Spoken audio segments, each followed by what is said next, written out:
housekeeping details about interpretation. So I hope everyone can hear me, and normally we will be using the English channel where you will hear everything. But when President Rousseff speaks, we will provide interpretation from Portuguese into English. So those of you who understand Portuguese will choose the Portuguese language channel. In the interpretation, you will see the interpretation icon, which is a little globe at the bottom of your screen.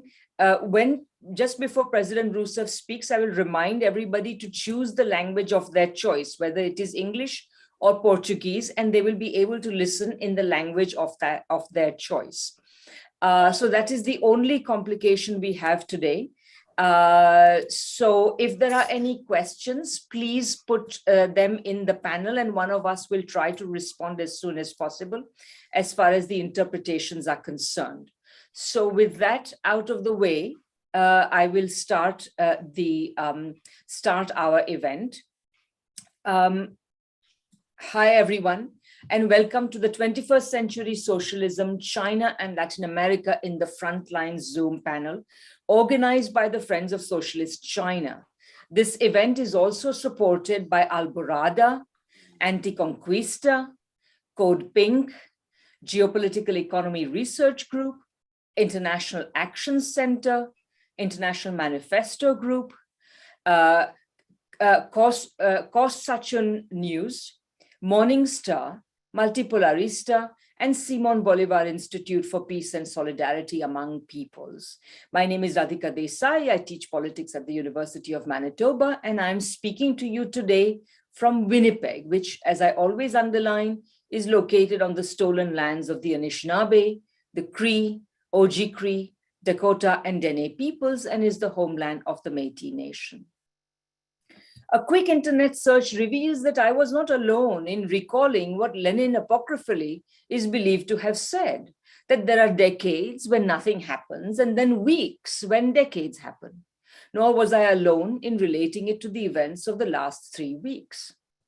Friends of Socialist China planned today's event to reflect the already great and growing importance of the relationship between Latin America and China in economic advance and material improvement for entire economies and working people, in advancing socialist forces throughout the continent, and in contributing to the worldwide shift of the world's center of gravity from a decaying capitalism centered around the United States towards the economic vigor of socialist China. That the pink tide governments, or pink tide of socialist governments of various hues washed over the continent at the same time as it got closer to China was no coincidence. Thanks to the US's petulant resistance, the shift towards a China-centered world is also taking, or is having to take, the form of a division of the world into a declining US-centered camp and an advancing China-centered one. In this shift and in this division, Latin America is playing a critically important role. The US Congressional Research Service reports that in the new century, trade between China and Latin America grew 17-fold. China also became the top trading partner of Brazil, Chile, Peru, and Uruguay, and is the second largest trading partner for many other countries in the region, with free trade agreements with Chile, Costa Rica, and Peru, and talks on the same with Ecuador begun last month. As China's presence in Latin America grew, that of the United States manifestly declined.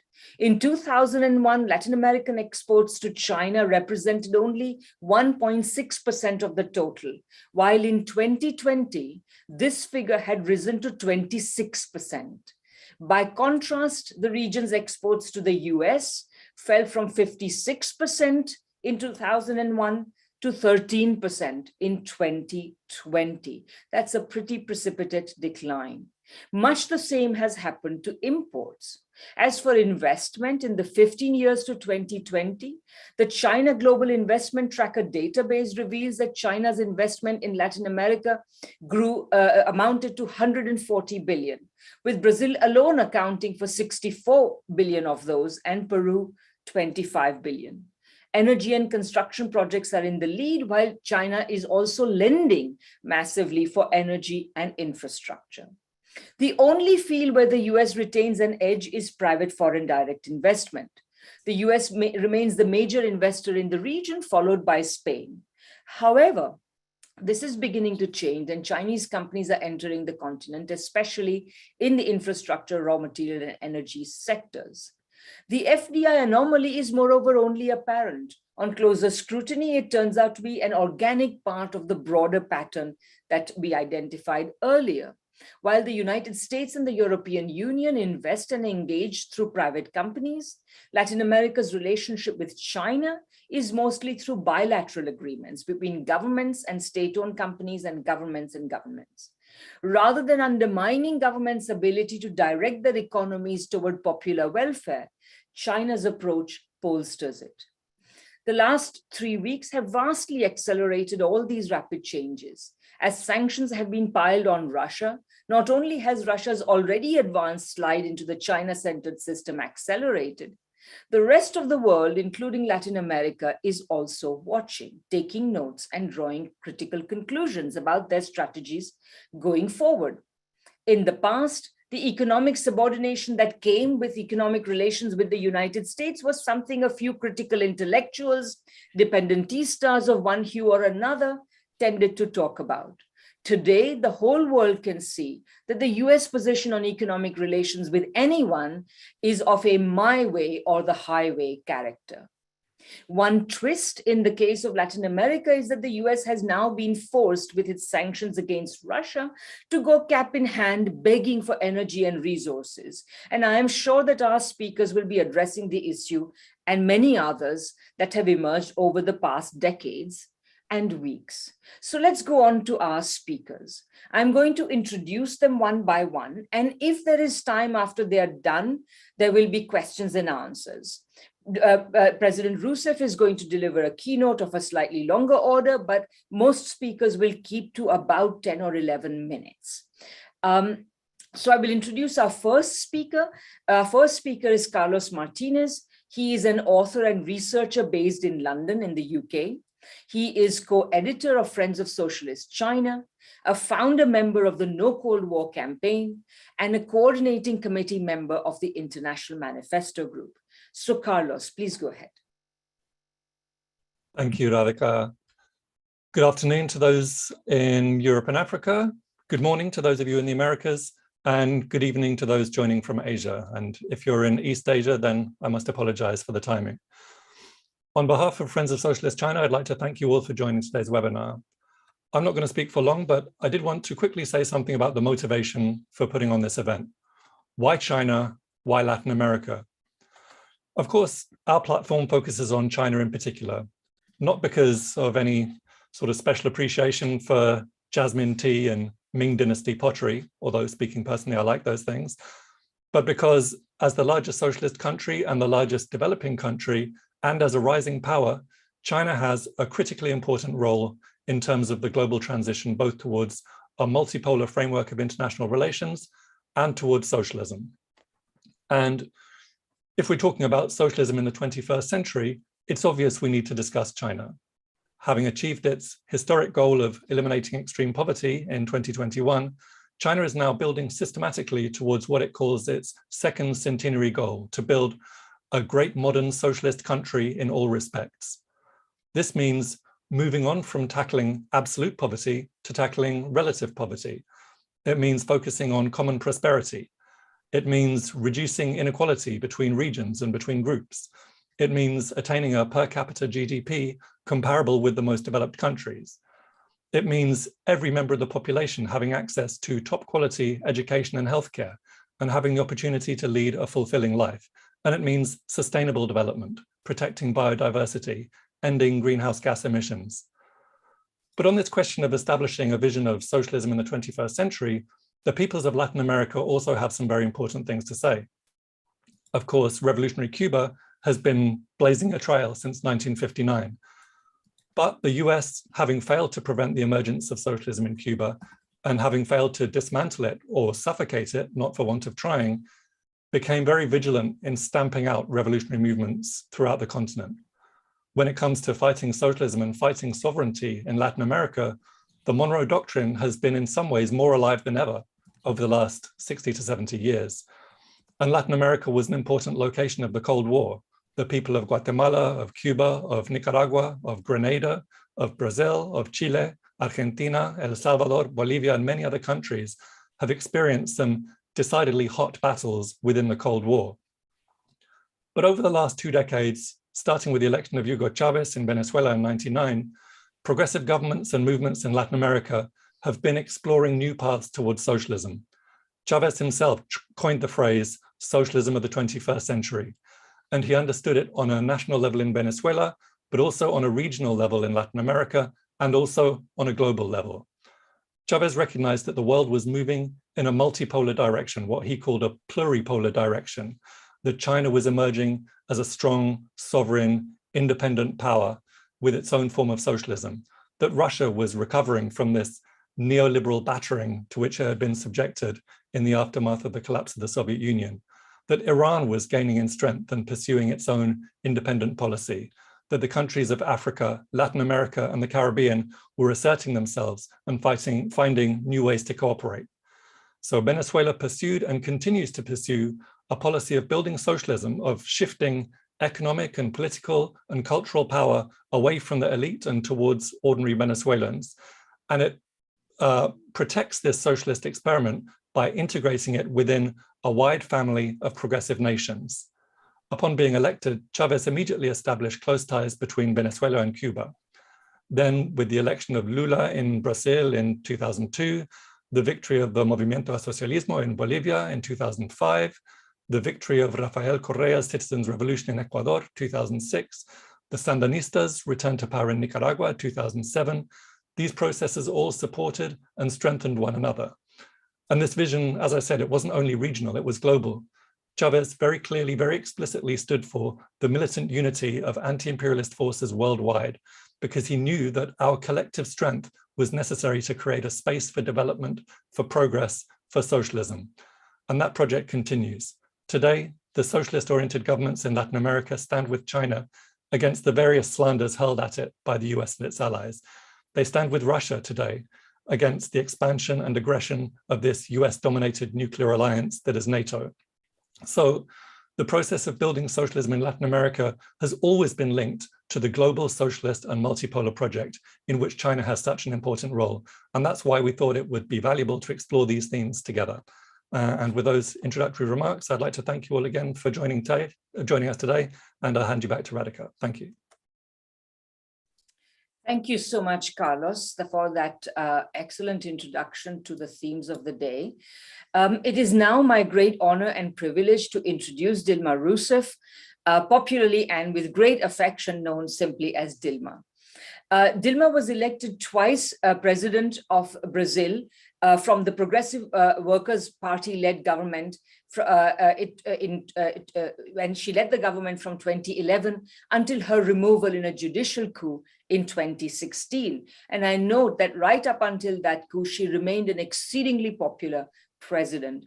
A veteran of the heroic underground struggle against the brutal military dictatorship in the 1960s and 70s, Dilma has dedicated her whole life to the pursuit of socialist values and popular democracy. As president, she pursued a powerfully progressive agenda, both domestically and internationally, moving the world towards what Hugo Chavez called a pluripolar world, and taking forward the legacy of her predecessor, Lula, aligning Brazil with a rising pluripolar world. It's a great honor to have her here today. Before I hand over to her, let me remind everybody that President Rousseff will be speaking in Portuguese. If you understand Portuguese, so everyone will have to go to the interpretation button and choose either English, there is English translation, or Portuguese if you want to listen in the original Portuguese. So as of now, please go ahead and choose your language. If you have any difficulty, please send us an email please send a message in the chat and we'll try to help out. So I'm now going to choose my preferred language and request you all to do the same.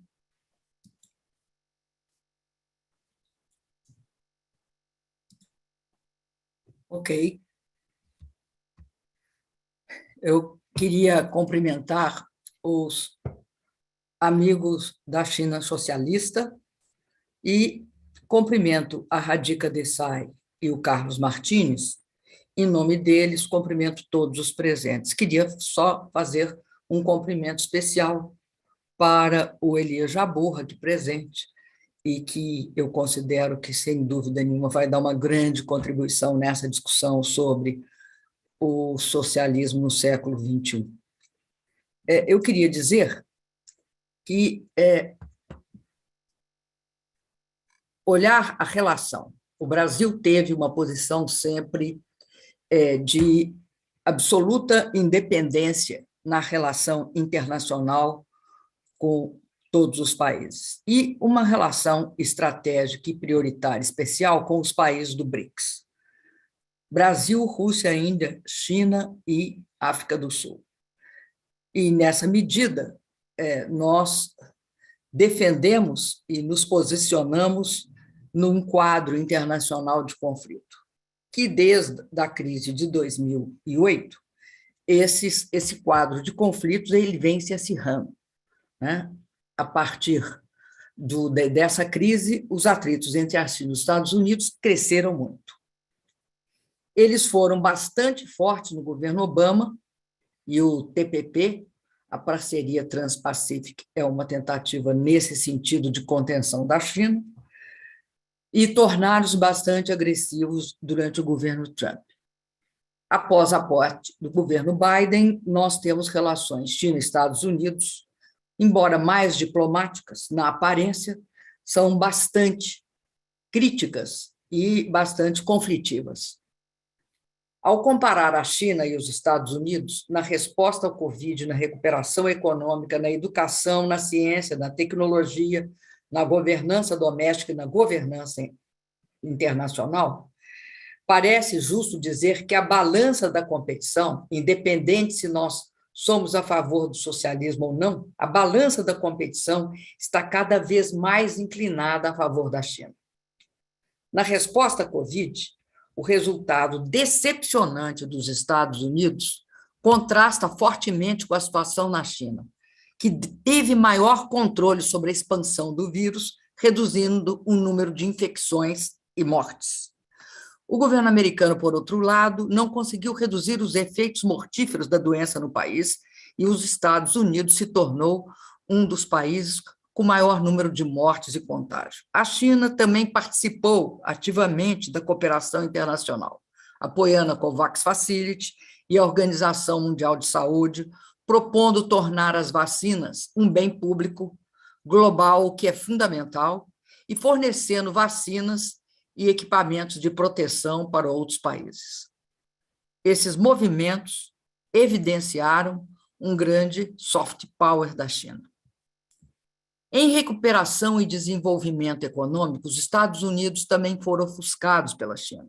O ano de 2020 testemunhou um aumento de 27,4% no superávit comercial da China em relação ao ano anterior, um aumento em sua reserva cambial e um aumento de 2,3% no seu produto interno bruto, um forte contraste com a retração de 4% e 10% dos Estados Unidos e da União Europeia, respectivamente.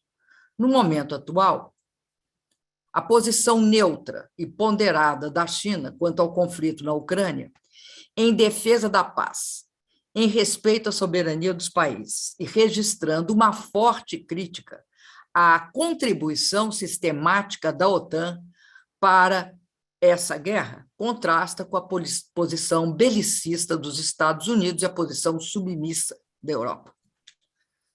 No início da década de 90, quando a Guerra Fria terminou, a participação do PIB da China e dos Estados Unidos na economia mundial era, respectivamente, de 3,86% da China e 20,6% dos Estados Unidos. Em 2018, a participação dos Estados Unidos já tinha sido reduzida para 15%, enquanto a China passava para 18,6% em termos de paridade de poder de compra. O tamanho econômico da China, por todos os critérios, provavelmente, antes de 2030, ultrapassará o dos Estados Unidos, que se tornou uma espécie teve uma perda grande de densidade, principalmente com sua desindustrialização e sua financiarização. A China, por sua vez, se transformou na fábrica do mundo, o que lhe permite uma capacidade imensa de potencializar a quarta revolução tecnológica.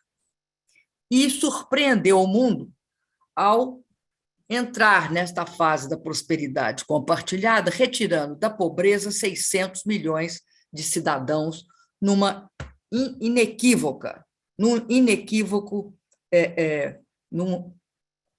símbolo, né, da busca da equidade. Na área de educação, que eu gostaria de destacar, a diferença entre os dois países está diminuindo rapidamente. Os Estados Unidos continuam sendo um referencial na ciência básica, devido às suas excelentes instituições de pesquisa, lideradas pelos laboratórios nacionais ligados ao Departamento de Estado e pelas suas grandes universidades privadas. Ainda assim, o investimento dos Estados Unidos no campo da educação e da ciência e tecnologia vem se reduzindo quase pela metade, em comparação com o que gastavam durante o governo Reagan. Apenas 5% dos estudantes universitários dos Estados Unidos estão estudando engenharia, enquanto o número na China é cerca de 1/3. A educação, aliás, sempre desempenhou um papel de destaque na civilização chinesa ao longo dos séculos. E a ciência, o desenvolvimento tecnológico e a inovação são hoje considerados pelo Partido Comunista Chinês fator-chave para realizar a modernização socialista da China entre 2035 e 2049. O esforço educacional da China, nas décadas recentes, vem se equiparando e até superando dos Estados Unidos em áreas críticas para a inovação científica, em especial engenharia, ciência da computação e matemática. O número de cientistas e engenheiros produzidos pela China é 6 vezes maior que o dos Estados Unidos, superando se somar, né, se superando os Estados Unidos, a União Europeia, o Japão e o Reino Unido.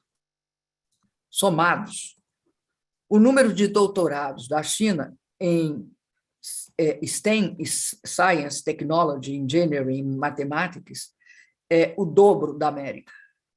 Nas áreas de alta tecnologia, a concorrência é acirrada.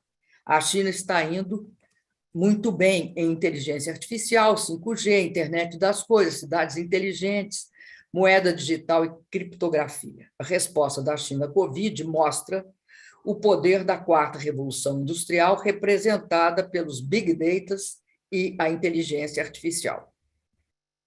A China e os Estados Unidos são os grandes competidores na computação quântica, área considerada o santo grau do século XXI. Além disso, na governança doméstica, a China vem mostrando extraordinário avanço e buscando vantagem. A quarta revolução científica e tecnológica, caracterizada pelo grande salto na inteligência artificial, na internet das coisas e nas tecnologias de informação e comunicação, irá cada vez mais impactar todas as atividades, aumentando a produtividade do trabalho. A China acelera também sua política com vistas a uma sociedade onde prevaleça a equidade, enquanto nos países capitalistas, incluindo os Estados Unidos, a renda per capita se concentra e os empregos ou encolhem ou estão estagnados. A riqueza social é muito concentrada no 1% dos mais ricos. A China está justamente trilhando o caminho oposto. Na governança global, a ordem internacional posta em prática após a Segunda Guerra Mundial, sob a liderança dos Estados Unidos, e consolidada quando o domínio deles era incontestável, agora está sendo abalada. Os países em desenvolvimento, responsáveis por mais de 50% do PIB global, estão subrepresentados nas principais organizações internacionais, como o Fundo Monetário, o Banco Mundial. Os BRICS e o G20 foram iniciativas que buscavam contrabalançar esse desequilíbrio. Em comparação com os Estados Unidos, a China tem respeitado mais o papel desempenhado pelas organizações internacionais, como a Organização Mundial do Comércio e a própria Organização Mundial de Saúde, e respeitado mais os acordos internacionais, como o Acordo de Paris, o que não deixa de ser irônico. O governo Trump levou a América a se distanciar dessas instituições internacionais. O governo Biden tenta fazer uma política de gestão de danos. Não é provável que conseguirão superar totalmente os danos causados. Até agora, o preconceito dos Estados Unidos, difundidos por todos os países do Ocidente em relação à China, baseou-se em alegações incorretas, erradas. A mais importante das alegações é que o desenvolvimento da China dificilmente poderia ser sustentável, porque o sistema político centrado no Partido Comunista da China seria um obstáculo intransponível para o seu desenvolvimento. Segundo eles, nenhum país, a China em particular, e, no caso, eu escutei isso de uma grande autoridade, o Brasil especificamente também, nenhum país poderia se desenvolver sem abraçar inteiramente dois pilares, a economia de mercado e o sistema da democracia liberal. O problema para eles é que o Partido Comunista da China não é nada parecido com o que se tornou o Partido Comunista da União Soviética, burocrático e rígido. E está hoje entre as principais forças, se não a principal, que permitiram o extraordinário desenvolvimento do país, o extraordinário desenvolvimento da China, junto com o seu povo e com a sua civilização. Na verdade, ao contrário do que as elites americanas esperavam, a crise financeira global de 2008 não ocorreu na China. Em vez disso, explodiu nos países ocidentais. E foi este fato que mudou a mentalidade de setores do Deep State. Diante das evidências, concluíram que a ascensão da China deveria ser contida ou desacelerada. Caso contrário, o domínio da América do Norte estaria em jogo. Essa política de contenção, que acirra conflitos, vem se mostrando, até agora, extremamente falha e danosa para todos. Primeiro, qualquer estrategista racional está ciente de que as consequências de uma guerra total entre a China e os Estados Unidos são impensáveis. Vale a pena notar que não há consequência geopolítica mais significativa hoje do que a crescente e sólida parceria estratégica entre a China e a Rússia, que começou a partir da Guerra da Crimeia. Ironicamente, é justamente a pressão máxima dos Estados Unidos sobre a Rússia, com a OTAN e todos os demais mecanismos, e a contenção da China, que desempenharam um papel fundamental na reaproximação desses dois, que tinha sido sistematicamente perseguida desde o governo Nixon. As sanções econômicas decorrentes da anexação da Crimeia e agora da guerra da Rússia, da Ucrânia, estão fortalecendo um novo polo geopolítico e acelerando mudanças que só viriam muito lentamente, ou pelo menos mais lentamente. Em segundo lugar, no setor financeiro, a hegemonia do dólar americano enfrenta novos desafios. Como moeda global, o dólar dos Estados Unidos tem uma posição, hoje, insubstituível no comércio e nos pagamentos internacionais. Isso tem feito do dólar uma arma de retaliação e uma ferramenta de extorsão contra os outros países. Aqui na América Latina, nós temos dois casos terríveis: 60 anos de bloqueio com Cuba e, agora, recentemente, né, o bloqueio em relação à Venezuela no momento de pandemia.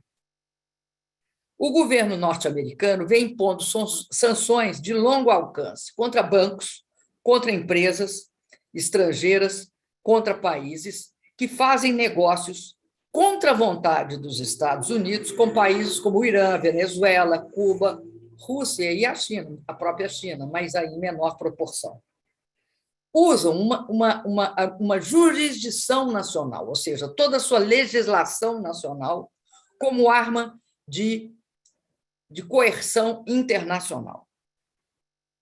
Diante disso, e diante dos últimos acontecimentos que são fundamentais na geopolítica, é improvável que o dólar continue sendo insubstituível num horizonte de curto prazo, nem tampouco para sempre. A hegemonia do dólar está centrada no mecanismo da Society for Worldwide Interbank Financial Telecommunication, a SWIFT, cuja missão é possibilitar o fluxo de fundos entre países, bancos e empresas em dólar. Os principais países, incluindo a China, ainda não conseguem contornar esse mecanismo de transferências, que são sempre feitas em dólar. Em 2015, a China começou a testar um modelo de transferência interbancária, chamado Cross-Border Interbank Payment System, CIPS, em português, que poderia ser considerado uma nova alternativa ao SWIFT. Apesar de ainda ser raso, de ser estreito, a amplidão do SWIFT parece que será agora acelerada. Acreditam-se que o que ocorreria entre 10 a 15 anos ocorrerá entre 3 a 5, a partir dos eventos e das sanções à Rússia praticadas pelos Estados Unidos e pela União Europeia. Além disso, como vários bancos centrais, o Banco Central da China vem desenvolvendo e testando moedas digitais há mais de 5 anos. A moeda digital soberana da China, o renminbi, digital, está avançando rapidamente e pode ser usada no mercado doméstico da China, bem como para o comércio exterior e o investimento. Agora, recentemente, o yuan foi aceito, não só pela Rússia, mas pela Arábia Saudita, como pagamento de petróleo, o que é um indício extremamente vantajoso para esse processo. Em terceiro lugar, a estratégia dos Estados Unidos de contenção da China, baseada na chamada dissociação ou descasamento, no decoupling, é absurda, porque irá desvincular o próprio Estados Unidos do resto do mundo diante da complexa rede de relações econômicas de hubs variados que a China participa e que envolvem não só os dois países, mas os aliados dos Estados Unidos também. Em 2019, cerca de 100 países em todo o mundo negociaram e investiram mais com a China do que com os Estados Unidos. A América Latina, em termos absolutos, você pode já constatar que ultrapassa os Estados Unidos em termos de investimento. Hoje, a China está em primeiro lugar, a Espanha em segundo e os Estados Unidos em terceiro, se computado o conjunto dos investimentos. Isso porque passou no Brasil, que é a maior economia da região. Apesar da pressão para esse descasamento, a China promoveu algumas parcerias muito importantes, como a parceria econômica regional abrangente, o RCEP, em novembro de 2020, que começou a vigorar agora em janeiro de 2022 e que envolve 1/3 da população mundial e 29% da economia mundial, sendo maior que a União Europeia. A grande complementariedade entre a China, seus parceiros econômicos, comerciais e o próprio Estados Unidos tem sido o principal obstáculo à dissociação entre eles. Portanto, o descasamento é uma estratégia bastante questionável em sua eficácia.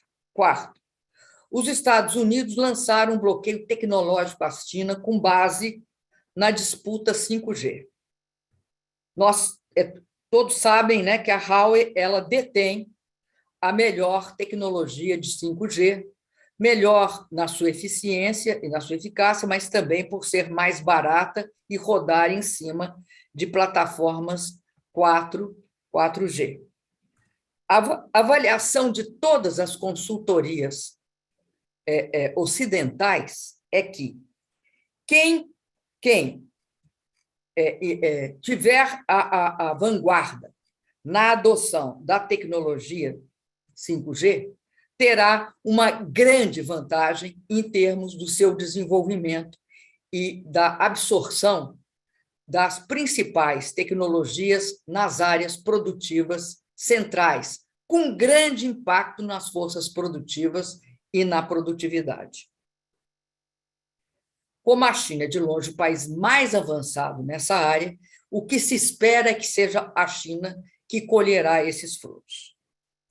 O bloqueio dos Estados Unidos à China no campo dos semicondutores, a chamada guerra do chip, faz parte do descasamento tecnológico e é muito importante e deve ser considerada.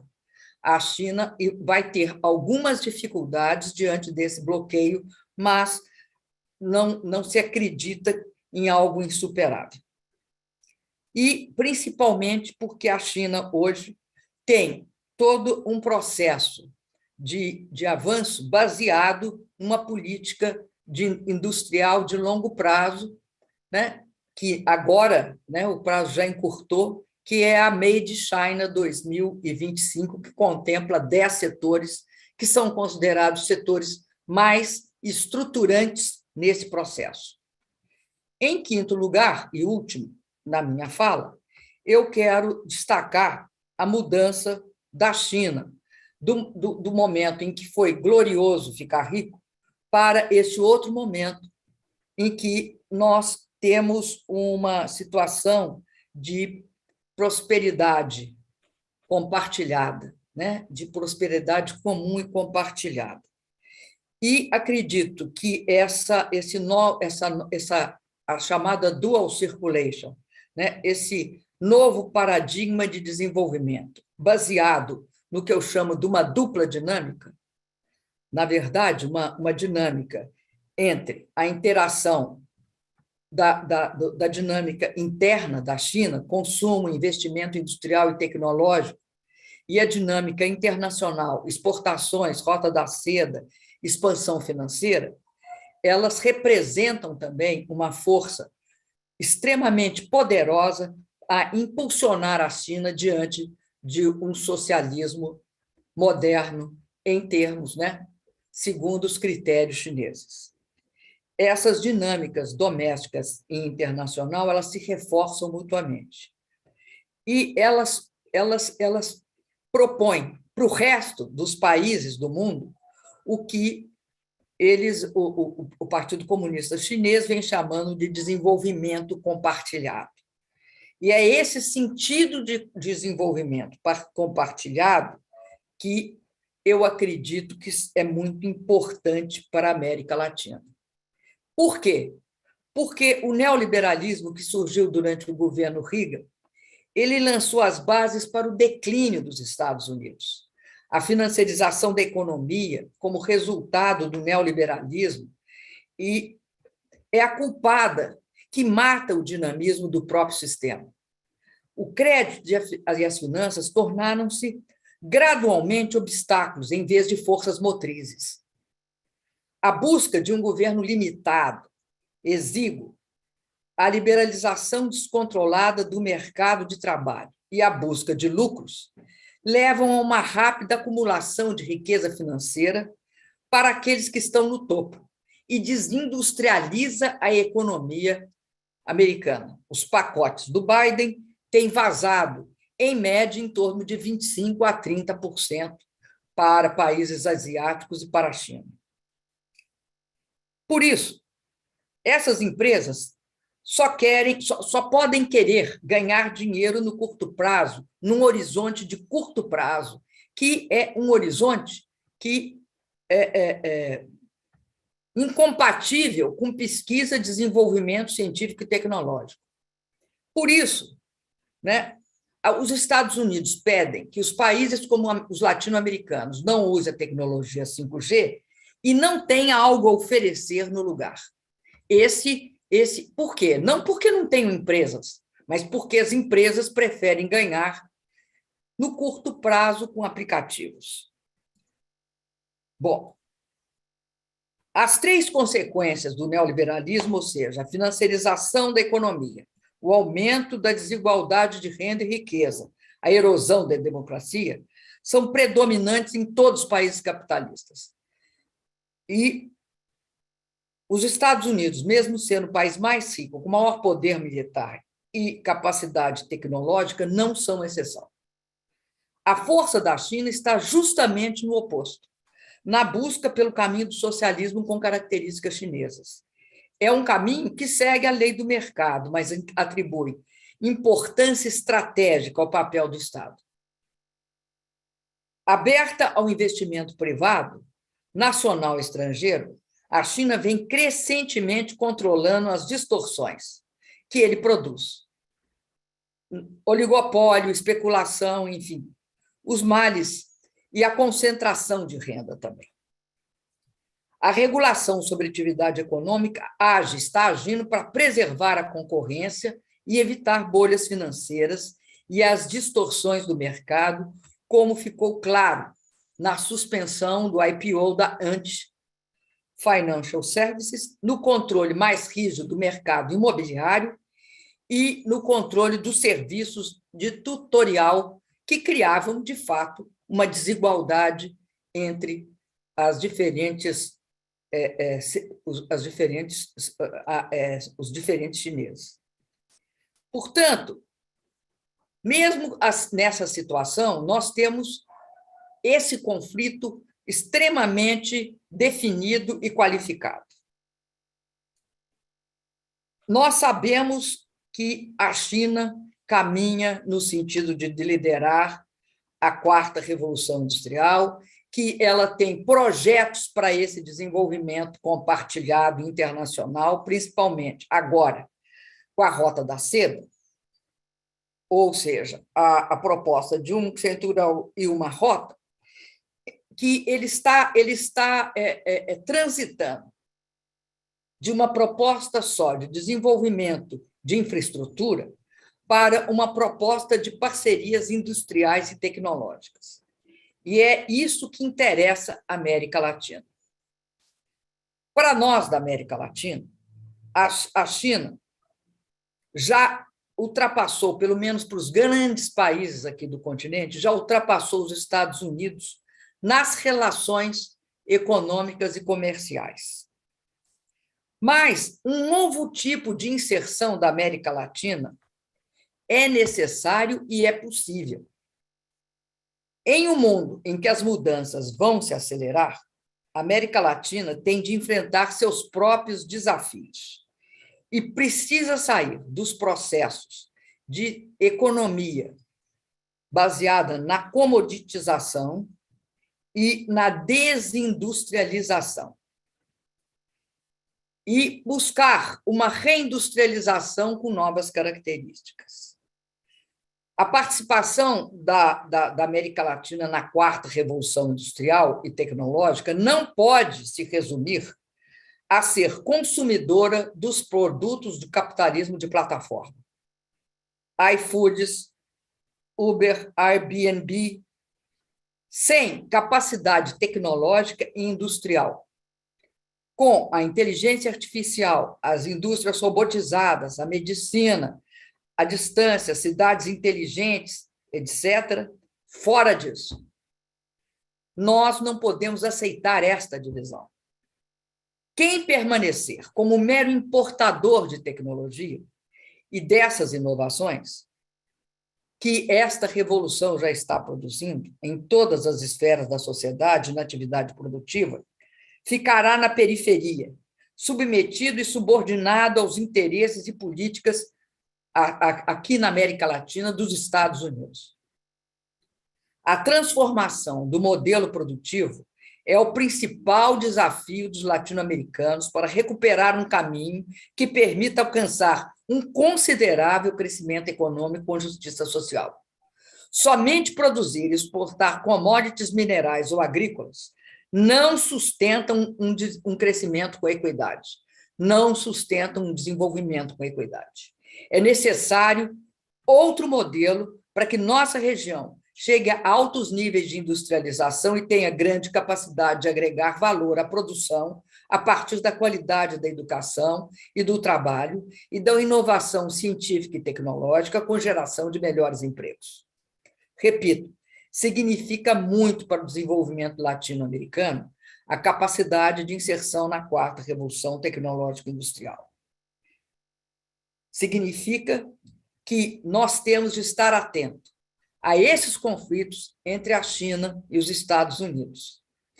E, do nosso ponto de vista, uma verdadeira integração da América Latina é fundamental para que se projete a força latino-americana baseada na extraordinária relevância de seu mercado, que hoje atinge a quase 1 bilhão de pessoas. Projetar o potencial das fantásticas riquezas naturais da região, petróleo, minério, produtos agrícolas e proteínas e imensas reservas de água. E buscar a modernidade na inserção da quarta revolução. Nesse processo, nós, ao longo dos governos passados, construímos uma série de avanços. E nós queremos, fundamentalmente, em resumo, romper com a doutrina, a chamada doutrina Monroe. Nós queremos que a América Latina seja para os latino-americanos, e não como queria a doutrina Monroe, que era a América para os norte-americanos. Justamente o oposto. Em toda a América Latina, nesse período recente, cresceu a presença da China, ultrapassando os Estados Unidos como perspectiva de parceria e, mais do que isso, para todos os governos democráticos e populares, como uma referência internacional no campo do socialismo, ou seja, o único socialismo real em vias de se transformar em, efetivamente, um socialismo moderno. Se essa presença cresceu, aqui na América Latina, as elites conservadoras repetem com a China o mesmo padrão de exportação de commodities, o mesmo padrão de extração mineral. A China tem feito projetos na área de infraestrutura. Esta nova fase do Cinturão e Rota, que anuncia parcerias na área industrial e tecnológica, será fundamental para a América Latina. Nós não podemos continuar reproduzindo esse modelo, esse complexo de inferioridade das elites e das oligarquias conservadoras, que só a única coisa que fizeram foi se submeter aos Estados Unidos. O lugar da América Latina não é com os Estados Unidos. O lugar da América Latina, como eu tenho sempre afirmado, é um lugar de independência junto à China. E essa independência não é de países individuais, é da região junto à China.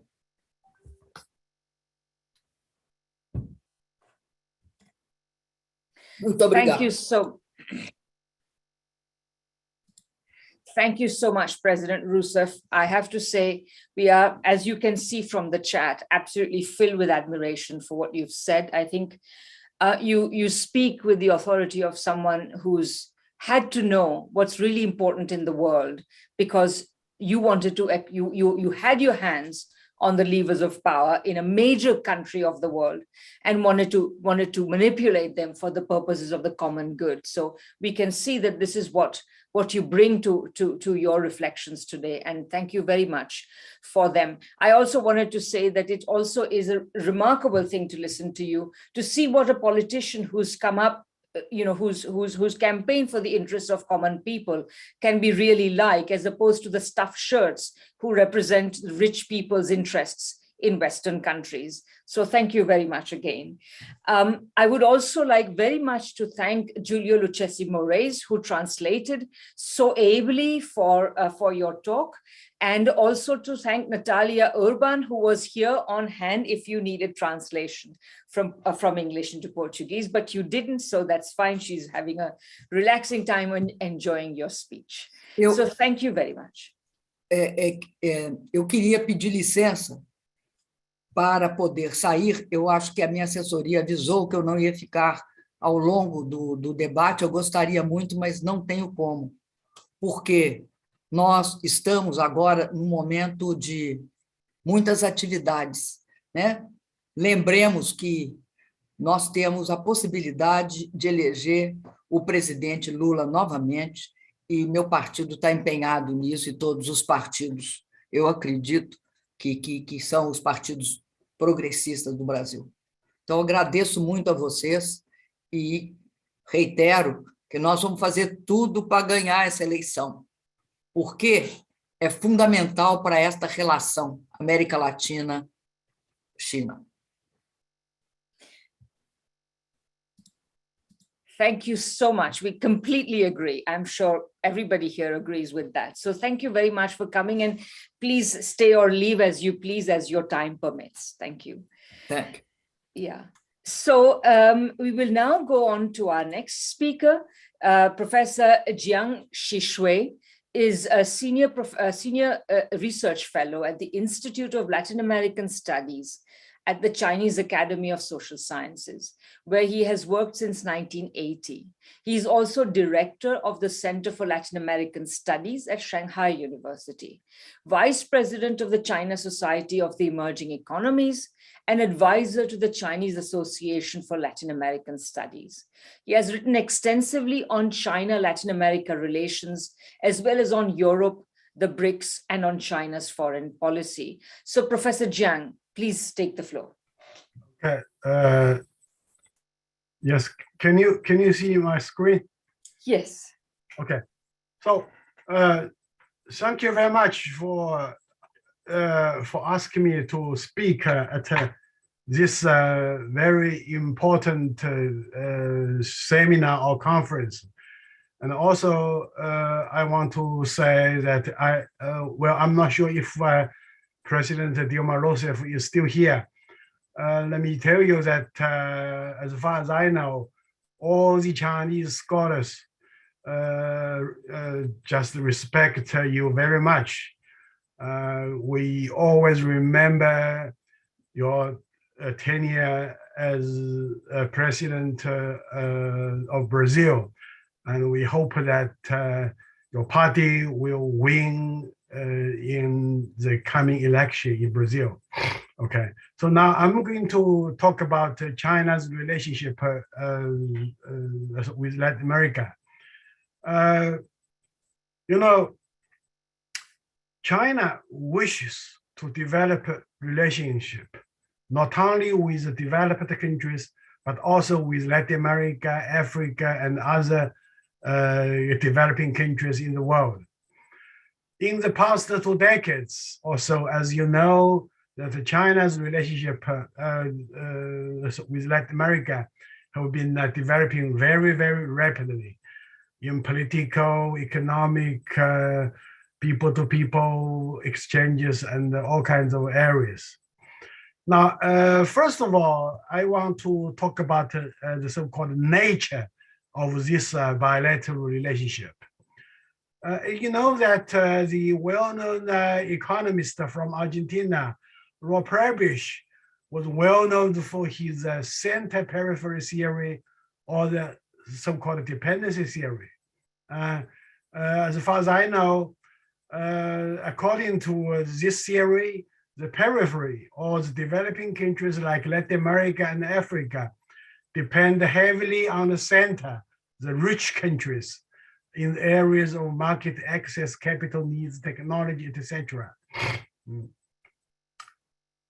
Now, some of my friends in Latin America told me that China-Latin America relationship is something like center periphery.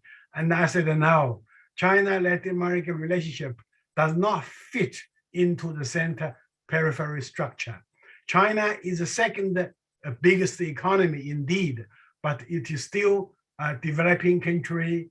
And if you go to the western part of China, well, you will still see some kind of poverty. So China is still doing its best to promote economic growth. So China's relationship with Latin America is South-South cooperation based on mutual benefits, okay? So this is the nature of this kind of a bilateral relationship. Well, in the process of developing its relationship with Latin America or any other regions of the world, China never considers ideological difference as a barrier. Yes, it is true that China is a country walking on the road of socialism under the leadership of the Communist Party of China. But we never care about the so-called ideological differences when we want to promote a relationship with other countries, including Latin America. Now, for instance, the Communist Party of China has built a relationship with all kinds of political parties with different political orientations, okay? The second point I want to mention is the so-called results of this bilateral relationship. And I would like to say that it's a win-win partnership. China's economic relationship with Latin America, investment, trade, etc., have contributed to Latin American economic and social progress in the following ways. First, Chinese investment has made up for the shortage of capital accumulation in Latin America. Secondly, Chinese trade with the region has diversified its market access. Everybody knows that China has become the biggest trade partner for almost 10 countries in Latin America. And of course, we have to say that Latin America has also contributed to China's economic and social progress. We cannot ignore the contributions made by Latin America to the economic and social progress in China. Latin America is an important market for China. Latin America exports a large amount of resources to China because China's economy is developing so fast. So we need lots of resources from foreign countries like Latin America. Latin America joins hands with China in many world economic areas, okay? So we as Chinese scholars, I would say we should be grateful to China's, to Latin America's contributions to our economic growth and social progress. A friend in need is a friend indeed. China and Latin America have cooperated well in the struggle against the COVID-19 pandemic. In the post-pandemic years, more cooperation between the two sides will be needed. You know, just not long ago, I just read an article by a scholar from kind of a think tank in the US. She said that China can be the so-called white knight for Latin America, or China can save Latin America. No, I don't believe China can save Latin America, but China can help Latin America to go out of the so-called twin pandemics, pandemic of COVID-19 and the pandemic of poverty. So let's work together, hand in hand. Now, the third issue I'm going to talk about is the future of China's relationship with Latin America. In order to further promote the bilateral relationship, China and Latin America need to deal with the following issues. First, better understanding. Better understanding of each other through more people-to-people exchanges are very important. In order to consolidate trust between our two sides, we need to promote mutual understanding. Geographical distance, different political social systems, and the language barriers have made it difficult to know each other. Yes, this is a problem. So I think that in the future we can do something to promote better understanding. Better understanding can diffuse misunderstanding, misperception, and misjudgment. And tourism, internet publications, exchanges between the media, academic, and students are helpful for better understanding of each other. I'm very proud to say that for the time being, I have 6 students from Latin America with a scholarship from the Chinese government.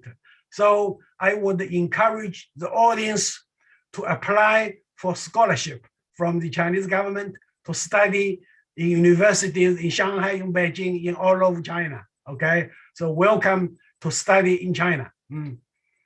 Now, the second issue is something about the global issues. Both China and Latin America are victims of so many global issues. They have also suffered from hegemony, unilateralism, and protectionism. So more cooperation is needed in the bilateral and multilateral areas to push forward global governance and uphold genuine multilateralism. The third issue I think is very important is about the US effect. Rex Tillerson, the former Secretary of State and the first 1 year or so under the Trump administration, said the Monroe Doctrine is as relevant today as it was on the day it was written.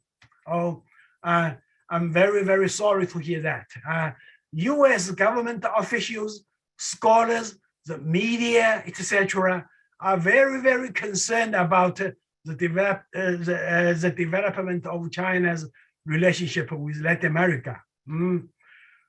Now, here, let me quote Evan Ellis. Well, I know him very well, and he knows me very well. Actually, in a certain sense, we are very good friends. We have met many, many times. He said, for a testimony not long ago, less than 1 year ago, he said it is not necessary to show malevolent PRC, People's Republic of China, intentions with respect to its activities in Latin America and the Caribbean to conclude that the current and the long-term implications of that engagement are grave for prosperity, democracy, and the liberties in the region, as well as the security and the strategic position of the United States. Well, I would believe, well, I would say that Evan Ellis is one of the most well-known scholars in the US to study China's relationship with Latin America. But I don't know why he's not so friendly towards China. Okay, so as a matter of fact, China never wishes to challenge the traditional sphere of influence of the US in Latin America. China can develop its relationship with the US. Why not with Latin America? China should not be blamed for the terrible US-Cuba, US-Venezuela relationship, okay? China's economic relationship with Latin America is good for the region's prosperity. A prosperous Latin America is good for the US. So hopefully there will be US-China cooperation in Latin America. So let's see whether or not in the future there will be a win-win-win triangulation of for these three sides. Sorry, finally, because of time, I have to stop here. And finally, let me quote Chinese President Xi Jinping's speech at the third ministerial meeting of the Forum of China and CELAC. He said that Latin America and the Caribbean countries are welcome to take an active part in the global development initiative and work together with China to tide over this difficult time and build a global community of development with a shared future. Now, global development, this global development initiative was proposed by Xi Jinping at the UN conference last year. So we hope that Latin America will participate in this global development initiative. So let's welcome a better future for the mankind. So thank you very much. And I think the panda and can hug the Tucano, or the Tucano can embrace the panda. Okay, so thank you very much. Thank you so much, Professor Jiang. I should also say for everybody who would like, Natalia and Julio are giving you also translation from English into Portuguese for those who want. So if you do want, please turn on your interpretation and listen in Portuguese. Okay, our next speaker is Margaret Kimberley. Margaret is executive editor of Black Agenda Report and author of the book Prejudential, Black America and the Presidents. She's also a contributor to the anthology In Defense of Julian Assange, and she's been a long-standing activist. Margaret is also among the leadership of the United National Anti-War Coalition and the Black Alliance for Peace. Margaret, we're really honored to have you. Please take the floor. Thank you. Thank you so very much, Radhika. Greetings to everyone. Of course, I want to start by thanking Friends of Socialist China for inviting me to participate in this meeting today. When I received the invitation in early February, I didn't know, I don't think anyone knew, that the world would change excuse me, irrevocably just a few weeks later. But here we are, and I'll discuss a little bit how the conflict in Ukraine is connected to the subject of today's discussion. Only people here in the US were unaware that the unipolar world was ending, but the rest of the world was very much aware. China's economic ascendancy is a direct challenge to US power and is being felt and embraced in Latin America. I saw this for myself on my first trip to Nicaragua in November 2021.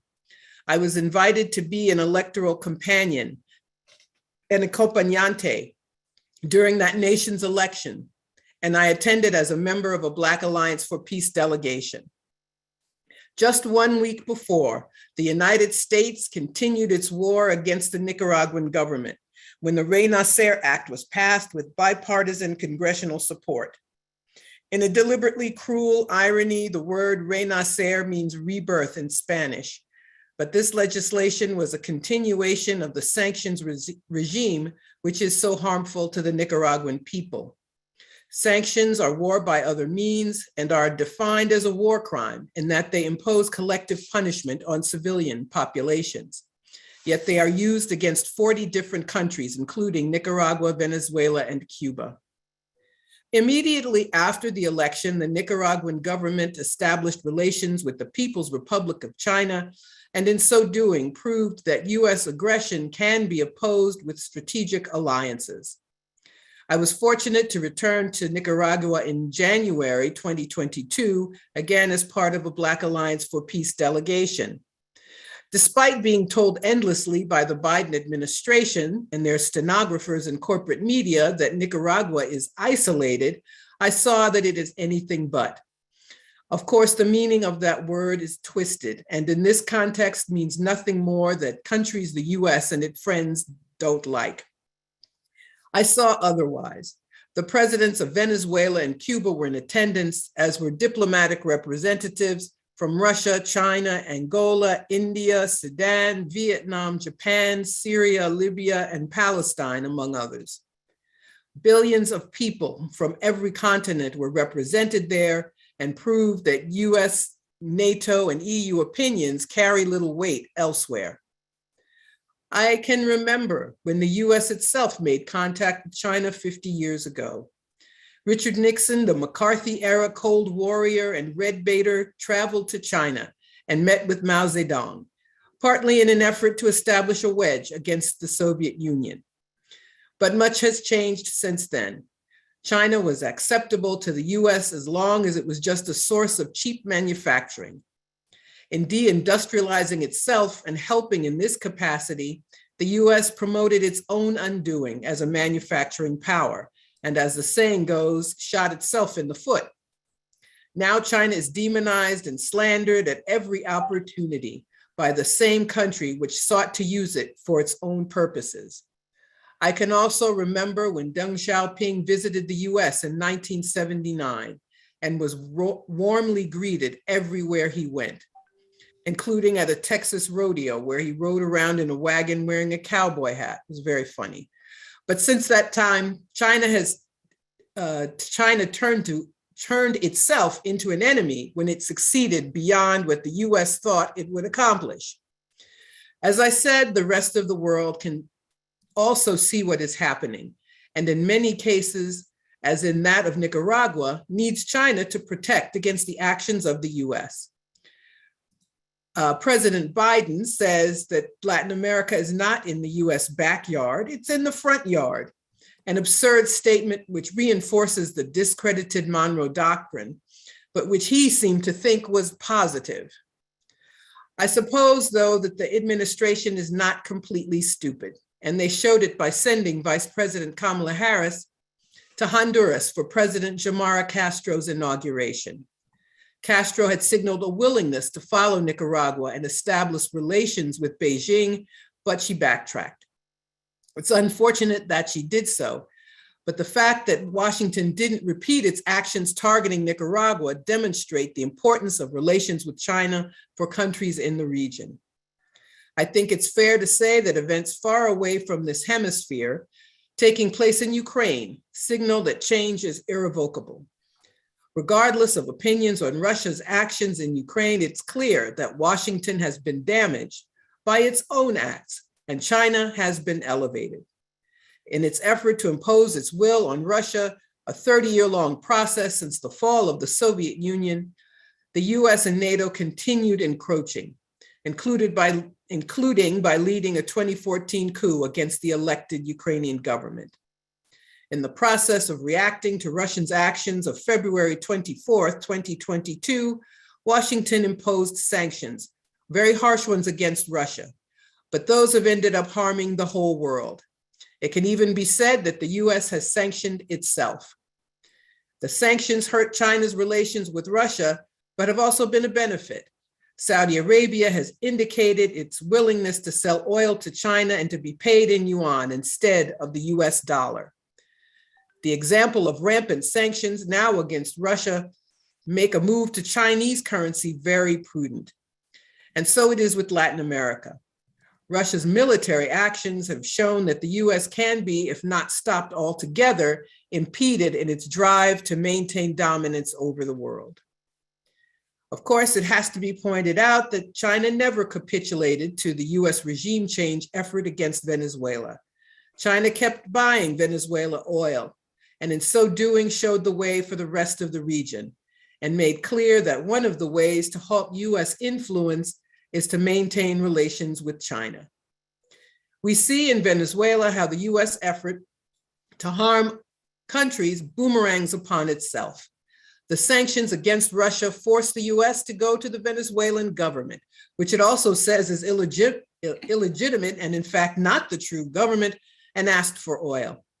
The JCPOA negotiations have also been impacted as Iran, also treated as a pariah whose oil production was to be destroyed, but which is now seen as a potential source of oil. Until recently, the US continued its bizarre and ultimately futile efforts to contain China.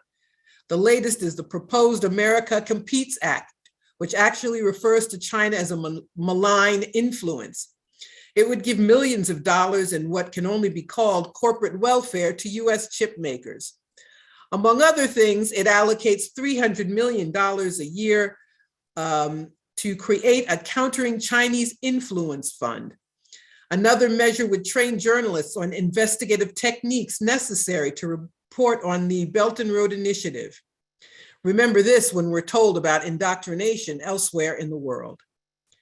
While the House and Senate debated different versions of this legislation, Russia changed everything. Now the US thinks it can threaten China and force it to turn away from a strategic partner, described by Xi Jinping as being better than an ally. In discussing China's role in Latin America, I think it's important to reinforce the need for anti-imperialist thought to be uppermost in our minds when we consider these issues. There's a liberal tendency, even among some who claim to be on the left, to feel a need to critique Latin American nations who are struggling to maintain their sovereignty in the face of US attacks and who turn to China in response. This is the last thing they need from people who call themselves friends. It is patronizing to assume that leaders of these countries need instruction from any of us. Our job is to oppose US imperialism in all of its manifestations, to point out the wrongs of US policy, and to expose the politicians and scribe journalists, so-called journalists, who implement these attacks, and to support the peoples of Latin America as they seek to build sovereign nations. Latin American nations have their own political processes and their own struggles to work through. If we succumb to US propaganda and repeat outright lies about concentration camps in Xinjiang, as an example, we only help the imperialist process. It is most important that we spend our time explaining to the public, particularly the US public, the truth about their government's activities in the region and around the world. That is our task. We're living in a very interesting but also very perilous moment. But one thing is certain, countries struggling against US influence will inevitably turn to China. This trend benefits them and will not stop. And that is all for the good of the entire world. Thank you very much.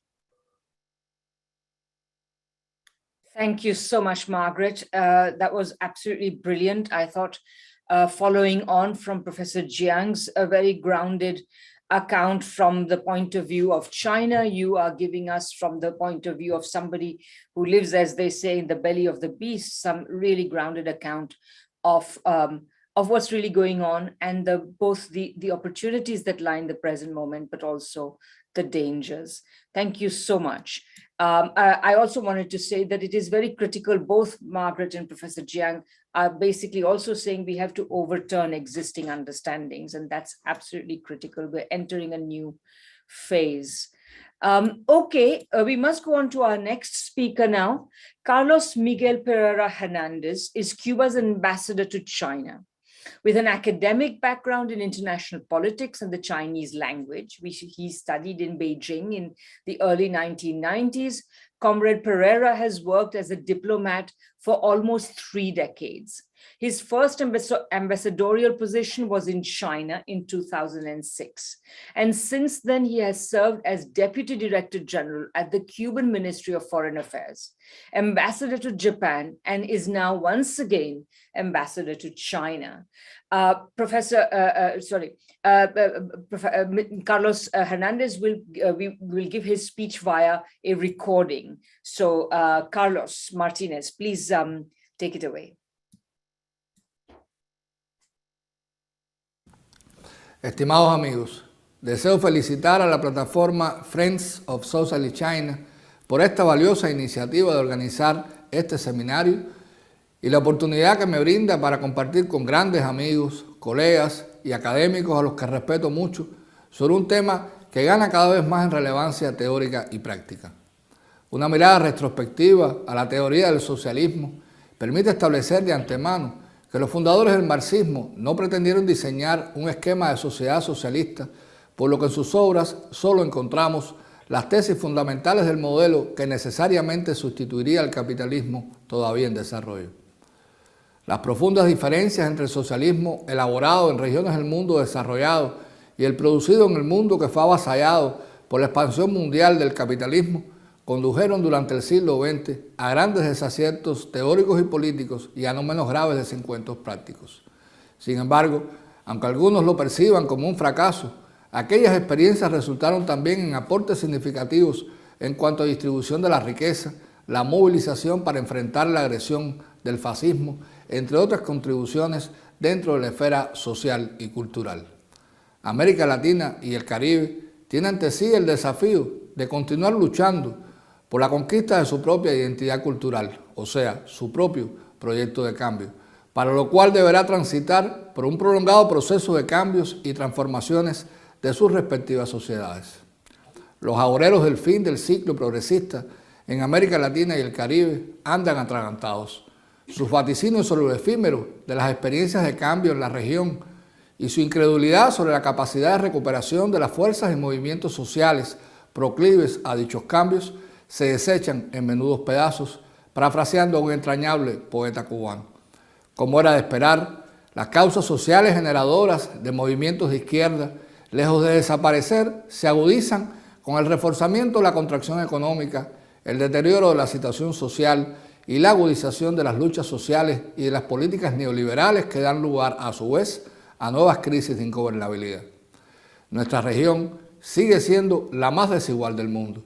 La sobredosis de neoliberalismo a la que ha sido sometida le han convertido en laboratorio de las políticas del llamado consenso de Washington y también de sus fracasos, algo reconocido incluso por los propios expertos del Banco Mundial y del Fondo Monetario Internacional.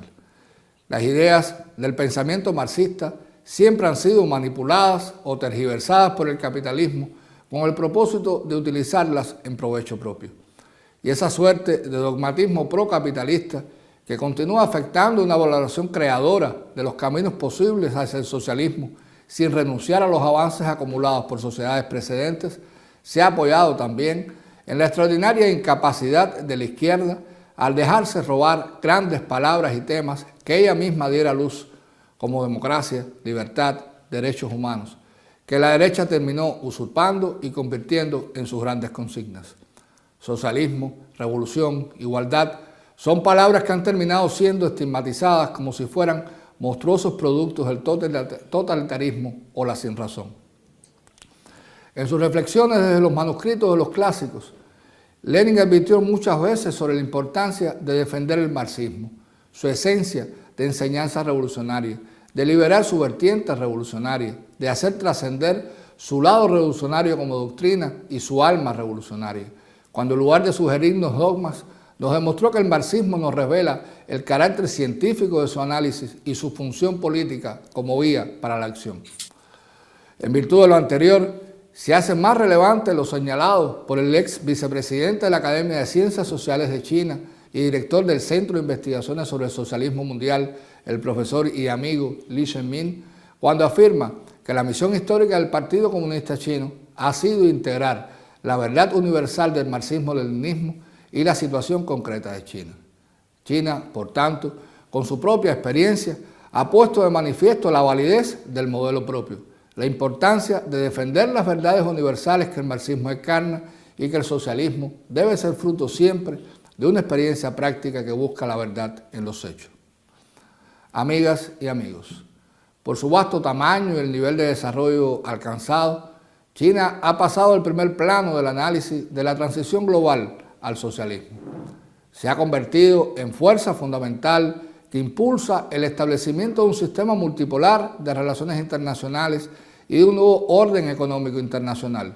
Por esas y otras muchas razones más, la consolidación del socialismo chino no solo resulta crucial para este país, lo es también para la humanidad toda. En medio de un franco proceso de rebalance en la hegemonía imperialista, resultado a su vez del debilitamiento estratégico del poderío hegemónico estadounidense, se ha desatado también una inexorable guerra ideológica y mediática contra los avances de China y en general del socialismo a escala global. Las reservas occidentales del Partido Comunista Chino o el rechazo de sus líderes a los patrones liberal burgués de democracia y derechos humanos, sino que tienen que ver cada vez más con la competencia ideológica que supone el indetenible ascenso de China como potencia global y generadora de nuevas ideas y paradigmas en contraposición a los sustentados históricamente por la cultura y los valores universales. La centenaria experiencia del Partido Comunista Chino y la proclamación de la nueva China constituyen acontecimientos fundamentales en la historia de la humanidad, gracias a los cuales hoy las fuerzas revolucionarias, progresistas y de izquierda cuentan con una gran nación que ha realizado importantes aportes teóricos y prácticos al marxismo-leninismo, elaborando la bandera del socialismo atemperado a sus condiciones histórico concretas. Ningún otro proceso socialista ha logrado rebasar con éxito las 7 décadas y ni ningún otro partido comunista ha dirigido un país por tanto tiempo. China y su Partido Comunista nos han demostrado que es posible proponerse con soberanía, independencia y profundas convicciones alcanzar un desarrollo sostenible. Como ha señalado el presidente cubano Miguel Díaz-Canel Bermúdez, vemos sobre todo a un partido comunista que se ha enfrentado con firmeza y sabiduría a las más colosales adversidades y que ha sabido poner el desarrollo integral, la institucionalidad, la legalidad y a su población en el centro de sus preocupaciones y de su labor. Su efectiva batalla contra la COVID-19 y los visibles resultados en la erradicación de la pobreza extrema son expresiones recientes y admirables del trabajo en función de las demandas y necesidades del pueblo. Cuba y China están unidas hoy por la determinación de construir el socialismo partiendo de las respectivas realidades nacionales, la confianza política mutua, una visión común del desarrollo sostenible y la mayor preocupación por el bienestar de sus respectivos pueblos. Es conocida la entrañable relación y amistad que nos une, forjada por líderes históricos y continuada por las actuales generaciones de dirigentes de ambas naciones. Amigos todos, vivimos tiempos en los que la objetividad sobre China, Cuba y el socialismo suele ser masacrada casi a diario por gigantescas campañas de desinformación o manipulación que siguen más o menos el mismo modus operandi. Primero, se elabora un tipo de discurso para desmontar o reducir a cero cualquier atisbo de avance y luego, sobre la base de esa lógica reduccionista, seguir el papel de la academia y de los grandes medios de comunicación para ensalzar o vender como universal visiones sesgadas y de contenido dudoso. La verdad que constatamos es bien diferente de la que tratan de imponernos. China es hoy un importante elemento de equilibrio, estabilidad y salvaguarda de la paz mundial. China no impone modelos, no adopta medidas coercitivas unilaterales, no aplica leyes extraterritoriales, sino que defiende el multilateralismo verdadero y los principios del derecho internacional y la Carta de la ONU. Para América Latina y el Caribe en particular, China se ha convertido en factor aglutinador, en fuerza de balance y desarrollo que nos aporta ingredientes fundamentales que nuestros países necesitan para su desarrollo independiente, próspero y sostenible. En lo que concierne a Cuba, no podría abordarse el proceso de construcción socialista ni evaluarse el éxito o el fracaso del modelo económico y social cubano haciendo abstracción del bloqueo impuesto por Estados Unidos contra Cuba. Hacerlo sería profundamente injusto, pero sobre todo éticamente inaceptable. Lejos de culpar al socialismo de los problemas que objetivamente tenemos, ha sido esta la única explicación de que Cuba haya podido sobrevivir a ese cerco feroz y genocida sin renunciar a desarrollarse. El bloqueo no solo ha sido y es un castigo a la resistencia del pueblo cubano, sino también el modo cotidiano de impedir que el socialismo en Cuba se asocie al crecimiento, al progreso y a la prosperidad económica. El socialismo en nuestro país ha sido y seguirá siendo sinónimo y garantía de independencia y de autodeterminación. La sociedad cubana es y seguirá siendo abierta al diálogo, al debate, al perfeccionamiento de sus instituciones, con una enorme voluntad por seguir ampliando su democracia, los espacios de debate y de participación política en función de materializar la meta de construir un socialismo próspero, sostenible e irreversible. Es mi deseo que este evento y otros espacios que brinda la plataforma Friends of Socialist China para el debate y el análisis teórico-conceptual sobre China y su construcción socialista ayude a seguir desmontando la narrativa de la inviabilidad del socialismo como sistema político que genera riquezas materiales, es sostenible, promueve la justicia social y la felicidad de las personas. Muchas gracias.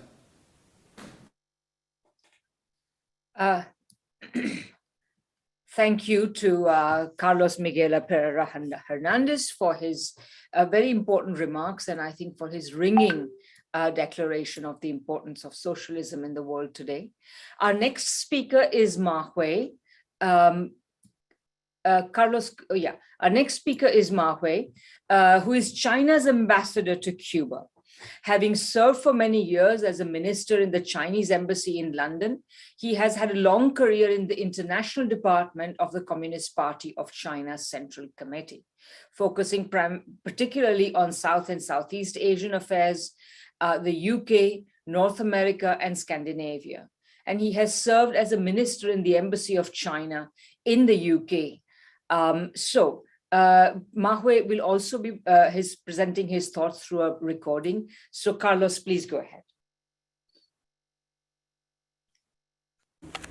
Ladies and gentlemen, dear friends, I'm delighted to join you at this very important webinar. The topics are wide-ranging. I will first share 2 points on what socialism with Chinese characteristics is and is not.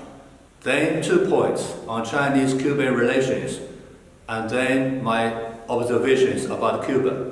First, socialism with Chinese characteristics is the result of the Chinese people's painstaking trial and great sacrifices.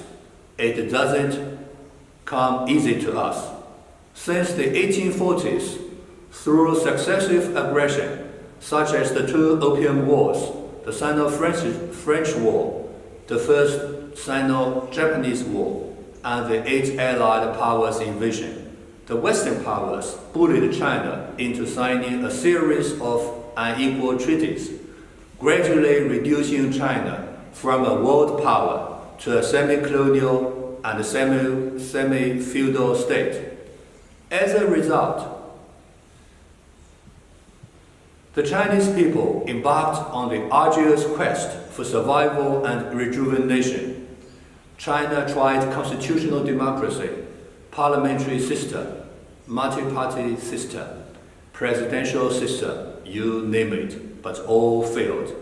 In the process of the Chinese Revolution, socialist construction, and reform, the Communist Party of China, the CPC, and the Chinese people, after repeated comparisons and appraisals, chose Marxism and the socialist road. The CPC integrated the basic tenets of Marxism with China's specific realities and the needs of the times, and took advantage of the fine Chinese cultural traditions.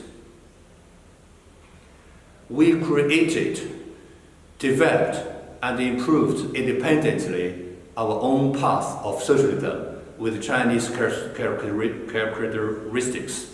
Both history and reality tell us that only socialism can save China, and only socialism with Chinese characteristics can develop China, and is the only path to rejuvenate the Chinese nation. Second, socialism with Chinese characteristics not only adheres to the basic principles of scientific socialism, but has distinctive Chinese features in light of the conditions of our times. It is true socialism, not other isms. The leadership of the Communist Party of China is the most essential feature and the greatest advantage of socialism with Chinese characteristics. Instead of a Western parliamentary system, we follow the system of the People's Congresses, which unites the party's leadership, the people's position as the masters of the country, and the law-based governance as an indivisible whole. Instead of a Western multi-party or two-party system, we follow the system of multi-party cooperation and the political consultation under the leadership of the CPC. We follow the path of socialist democracy and implement the whole process people's democracy, which combines process democracy with outcome democracy, procedure democracy with substantive democracy, direct democracy with indirect democracy, people's democracy with the will of the state. Democracy exists in decision-making, management, and supervision, hence the full process. We keep the public ownership as the mainstay, while diverse ownerships develop together. Distribution according to work as the mainstay, while multiple distribution forms coexist alongside it, and promote the socialist market economy. We ensure the guiding role of Marxism in the ideological domain and promote and practice the core socialist values. Common prosperity is the essential requirement of socialism. We follow the people-centered approach and aim to achieve common prosperity to all people. Since the 18th National Congress of the Communist Party of China, the Central Committee of the party under the leadership of Xi Jinping has united and led the people of the whole country in winning the battle against poverty, completely eradicating absolute poverty, and building a moderately prosperous society in an all-around way as scheduled. In the face of the sudden outbreak of COVID-19, the Chinese party and government successfully controlled the pandemic and ensured the safety of people's lives and sound health by putting the people first and life first, and leveraging the advantages of the party's centralized and unified leadership and the socialist system's ability to focus on major tasks. Saving human lives is indeed protecting and promoting human rights. At the same time, socialism is a process of continuous improvement and development. Marxism is a guide to action, an evolving theory, not a dogma. The CPC enriched, developed, achieved breakthroughs in socialism with Chinese characteristics in the process of adapting the basic tenets of scientific socialism to the Chinese context, historic and cultural traditions, and the needs of the times. Third, China and Cuba are fellows in building socialism, bound together by common ideals and beliefs. 175 years ago, the first group of Chinese indentured labor came to Cuba and made Cuba their home. Ever since then, the Chinese in Cuba contributed heavily to Cuba's independence, revolution, and socialist construction. After the victory of the Cuban Revolution, the Chinese government took the lead in recognizing the Cuban revolutionary government. In 1960, under the proposal of the historic revolutionary leader Fidel Castro, Cuba became the first Latin American and Caribbean country to establish diplomatic ties with the People's Republic of China. The solid friendship created by Mao Zedong, Fidel Castro, following our revolutions, and cultivated jointly by ensuing leaders, remain strong and close with the passage of the time.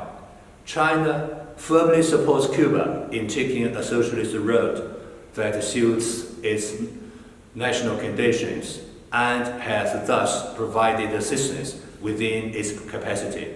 Last December, China and Cuba signed the Belt and Road Cooperation Plan, opening up new prospects for deepening cooperation.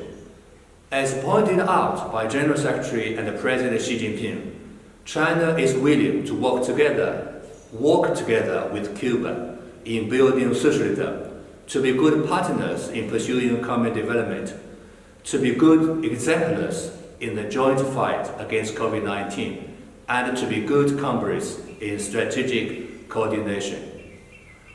Fourth, China-Cuba friendship is not only based on common socialist beliefs, but also on our common faith in international fairness and justice, and the opposition to power and hegemony. China upholds that all countries, big or small, strong or weak, rich or poor, have equal sovereign rights, including the right to choose their own social system and development path. The 60-year economic, commercial, and financial blockade imposed by the United States has seriously hindered Cuba's efforts to develop its economy and improve people's livelihood, and violated the Cuban people's right to exist and develop. China demands that the United States listen carefully to the voice of the international community and immediately lift all sanctions and blockade against Cuba. China and Cuba have cooperated closely on international and multilateral occasions to jointly safeguard the international norms, international fairness and justice, and the common interests of developing countries.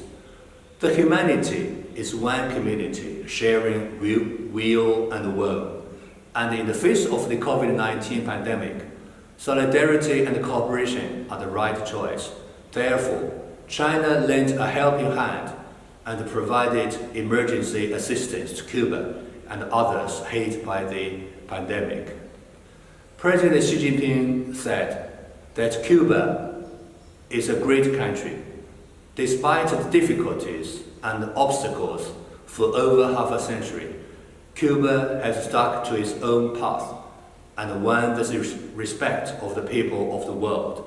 Since I arrived here, I understand that observation better. Cuba is a great country because the Cuban Communist Party and the people are determined and strong-willed to defend their sovereignty and independence. Cuba is a great country because it demonstrates that a small country can achieve big. Cuba has attached great importance to science and technology, and against all odds has made remarkable progress in biotechnology and pharmaceuticals. Cuba is the first and only country in Latin America and the Caribbean that has successfully developed and put into emergency use 3 COVID-19 vaccines. Cuba is a great country because it has all along contributed to the cause of world socialism and international justice. General Secretary Xi Jinping, in his tribute, recognized the immortal historical contribution to the development of socialism in the world by Comrade Fidel Castro as the founder of the Cuban Communist Party and the Cuban Socialist cause, and the great leader of the Cuban people. Cuba's contribution to the development of socialism in the world and its support to the justice cause of all countries should long be remembered by the world. Thank you. Thank you very much, Mahui. That was great. Before we go on to our last four speakers, I just want to say thank you very much to Giulio Lucchesi Moraes and to Natalia Urban for the translations they've been able to do so far. Unfortunately, they've both had to leave. So from here on, we will have only presentations in English. Sorry about that. Okay, our next speaker is Camila Escalante. Camila is one of the founders and faces of Causachun News, an innovative and progressive media outlet based in Bolivia, and one of the co-sponsors of today's event. Camila is known for her work reporting from around Latin America. Her family are FMLN revolutionary former combatants, and she has previously been based in Quito, in Havana, and Caracas. She is currently based in Tropico of Cochabamba and is reporting on campesino movements around the continent. So Camila, we're really pleased to have you. Please go ahead.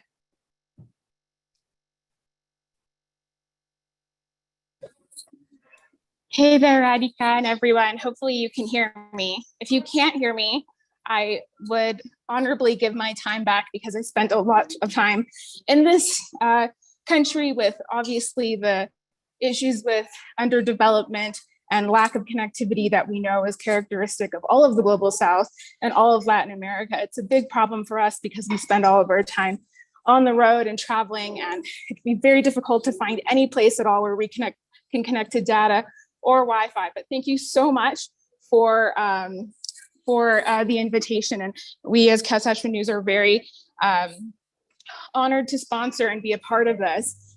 The movement towards socialism government here in Bolivia, led by socialist economist President Luis Arce, sees China as an indispensable partner in advancing development and eradicating poverty while also looking to the future.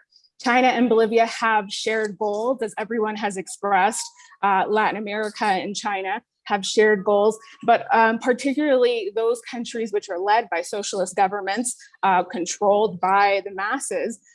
Those shared goals are ending poverty with social development, with emphasis on sovereignty and self-sustainability while prioritizing access to technology and advanced medicine. Still today, Luis Arce, and I would say the leaders, the anti-imperialist leaders who are looking for a multipolar world here in Latin America, can't go by an area in the rural, underdeveloped areas of Bolivia without still being, really feeling the effects and noticing how devastating and difficult it is to see such inequality. This is a huge problem that the governments of Nicaragua, Cuba, Venezuela, and Bolivia above all are trying to address with help of other Southern partners. It's very plain to see why this single country, China, it can be so crucial for trade, given that China has several cities whose population are equal to or greater than the total population of Bolivia and Cuba, and they're exponentially larger than the total population of countries like Nicaragua and the Caribbean states. We've heard, I watch a lot of the debates within the US Congress and Senate and the Department of Defense and US Southcom. I think this is very important to understanding the perspective of the empire and their policy and position towards Latin America and the global South. And they've made it very clear that China, along with Russia, are the main concerns in Latin America. Their partnerships with Venezuela, with Cuba, Nicaragua, and with other countries as well. They continue to describe this partnership as a national security challenge in their backyard, in the backyard of the United States. They have taken note that China is expanding its influence economically, militarily, and they say that the presence of China undermines US national security. We've posted and shared some articles on this and some clips on our feed at Causachun News. It's very fascinating the way in which the House Armed Services Committee of the US Congress, along with the Southcom commander and other military leaders, have admitted that in fact this cooperation between Latin America and China is advancing right now, and it's very successfully advancing, and they are very threatened by this. Very fascinating comments that if you haven't seen, check them out. It's the same kind of spiel we've heard from the former military leaders under the Trump administration, that they feel that this relationship between Latin American countries, both their allies and their enemies, is being consolidated with China and other countries. Let's see. I want to emphasize once again that China CELAC Forum that the professor earlier mentioned. It's very important that a ministerial meeting was held in December, and the purpose being the strengthening of unity and collaboration between China and the 30 or so CELAC countries, and a 12-page joint action plan was released at the end of that for 2022 to 2024, with a very extensive areas of cooperation that we'll be seeing. It's important to know that Bolivia and Nicaragua, along with other countries, are focusing on helping small businesses to be able to get the certifications and the quality needed in order to continue exporting more and more products to China. This is one of the main goals and economic policies of these socialist governments, is making sure that the products that are produced by small farmers, by women's collectives, by communities, are on the level that they can be exported to economies like China. We are at this week 100 days since the reestablishment of relations with China and Nicaragua, something that was very important for a region that Nicaragua announced in December. Let's see, just a couple of areas of cooperation between Bolivia and China. China is one of the main countries that is now demanding lithium carbonate from Bolivia. China is also contributing to an iron and steel plant located in the department of Santa Cruz.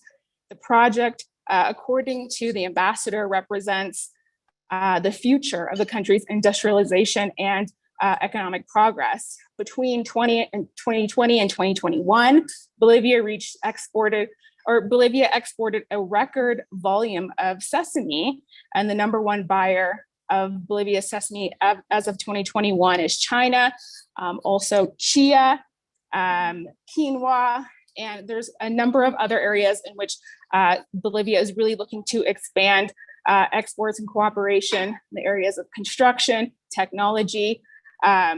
Obviously, the Tupac Katari satellite has been very important, not only because of the way in which it helped with connectivity here in Bolivia, but the Bolivian Space Agency reported that in 2021, close to 200 million Bolivianos was collected for services provided by that Tupac Katari satellite. On multiple occasions, which China helped launch for Bolivia.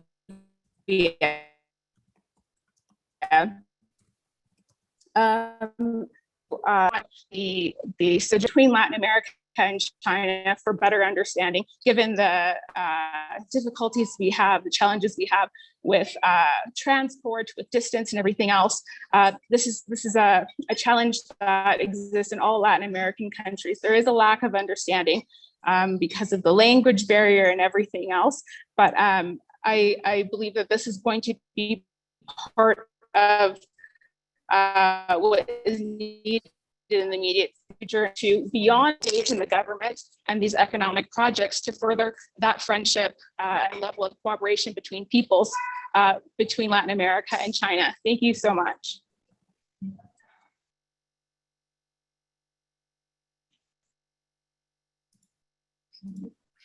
Thank you so much, Camilla. Our next speaker is sorry, I also wanted to say something else, which is that thank you in particular for your always excellent combination of facts on the ground and analysis. So really appreciate that very much. Our next speaker is another really important politician from the region. Carlos Ron is Venezuelan Vice Minister for North America and President of the Simon Bolivar Institute for Peace and Solidarity Among Peoples. As a diplomat, he was Venezuela's chargé d'affaires to the United States of America and has represented Venezuela before in the US as well. So he served from 2017-18 and then also 2014 to 18. And he has also been has represented Venezuela in the Federal Republic of Brazil from 2010 to 2014. He was an advisor to the Office of Presidential International Relations from 2006 to 10, coordinator of the research program on regional integration and multilateral agreements at the Miranda Center in 2006. He graduated in Latin American Studies from Rutgers University in the United States and also holds a postgraduate degree in International Relations from Brasilia in Brazil. So Carlos, we are all waiting to hear from you, particularly given Venezuela's suddenly transformed fortunes in the eyes of the United States. So thank you. Please go ahead. Well, thank you, Radhika, and thank you everybody else for this wonderful panel.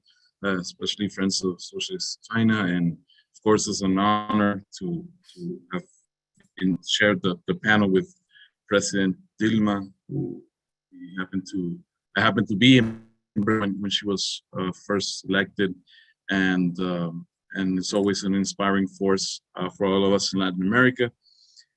Yes, interesting times. I guess that it's part of a new era that is conforming in the world, and that we should look at closely. And I wanted to talk about the relationship between Venezuela and China in the sense that I think it is precisely very important to look at how there was a jump, a very important change in the quality of the relationship between the two countries, and what that sort of means for the rest of Latin America and for the times we live in. I wanted to start by saying that Venezuela and China have had established formally relations in 1974, but it has really been during the last 23 years of the Bolivarian Revolution under Presidents Hugo Chavez and President Nicolás Maduro that the relationship has taken a very significant turn. Both countries have become comprehensive strategic allies since 2014. And the cooperation between both countries was initially based in hydrocarbons and agriculture, but now has diversified into hundreds of projects in other areas, not only commercial, but in political, technological, scientific, educational, cultural, financial, all that as well. Just so you get an idea of the importance of this relationship, or the level of this relationship. In 2018, Venezuela became part of China's Belt and Road Initiative, and currently, the last figures we've had, China imports around 4.9 billion of Venezuelan exports, while Venezuela imports 1.5 billion in Chinese products. With China's help, Venezuela has launched at least 3 satellites, and we still have a strong cooperation in that area. China has also been a key partner in Venezuela for developing projects such as the Orinoco Oil Belt, and has partnered with us in important social projects as well, including the public housing project that, as you know, has almost built 4 million homes since 2011. And that has been, this is public housing that is available for people of low income so that they can have their own homes and have their right to housing guaranteed. If you look at ECLOC numbers from before the blockade, in 2017, numbers would tell you that Venezuela houses nearly 42% of the Chinese investments in the region during the last decade. We are China's 4th commercial partner in Latin America, while China has been the 2nd commercial partner and the second destiny of Venezuela's oil production. And as of 2017, before all the sanctions came into place and all sort of altered some of the dynamics, we were the world's 7th oil supplier to China. Of course, again, the U.S. has, with its sanctions, has made things more difficult. Trade still exists, but in a far more difficult manner when we have ships that, for example, have been banned from ports because of the sanctions, where we have insurance is twice the cost as it would be before, etc. But the Venezuela-China relationship is still strong. It is very strong now, I would say. It is important because it shows that it's a relationship built on the aim of shared prosperity and mutual respect.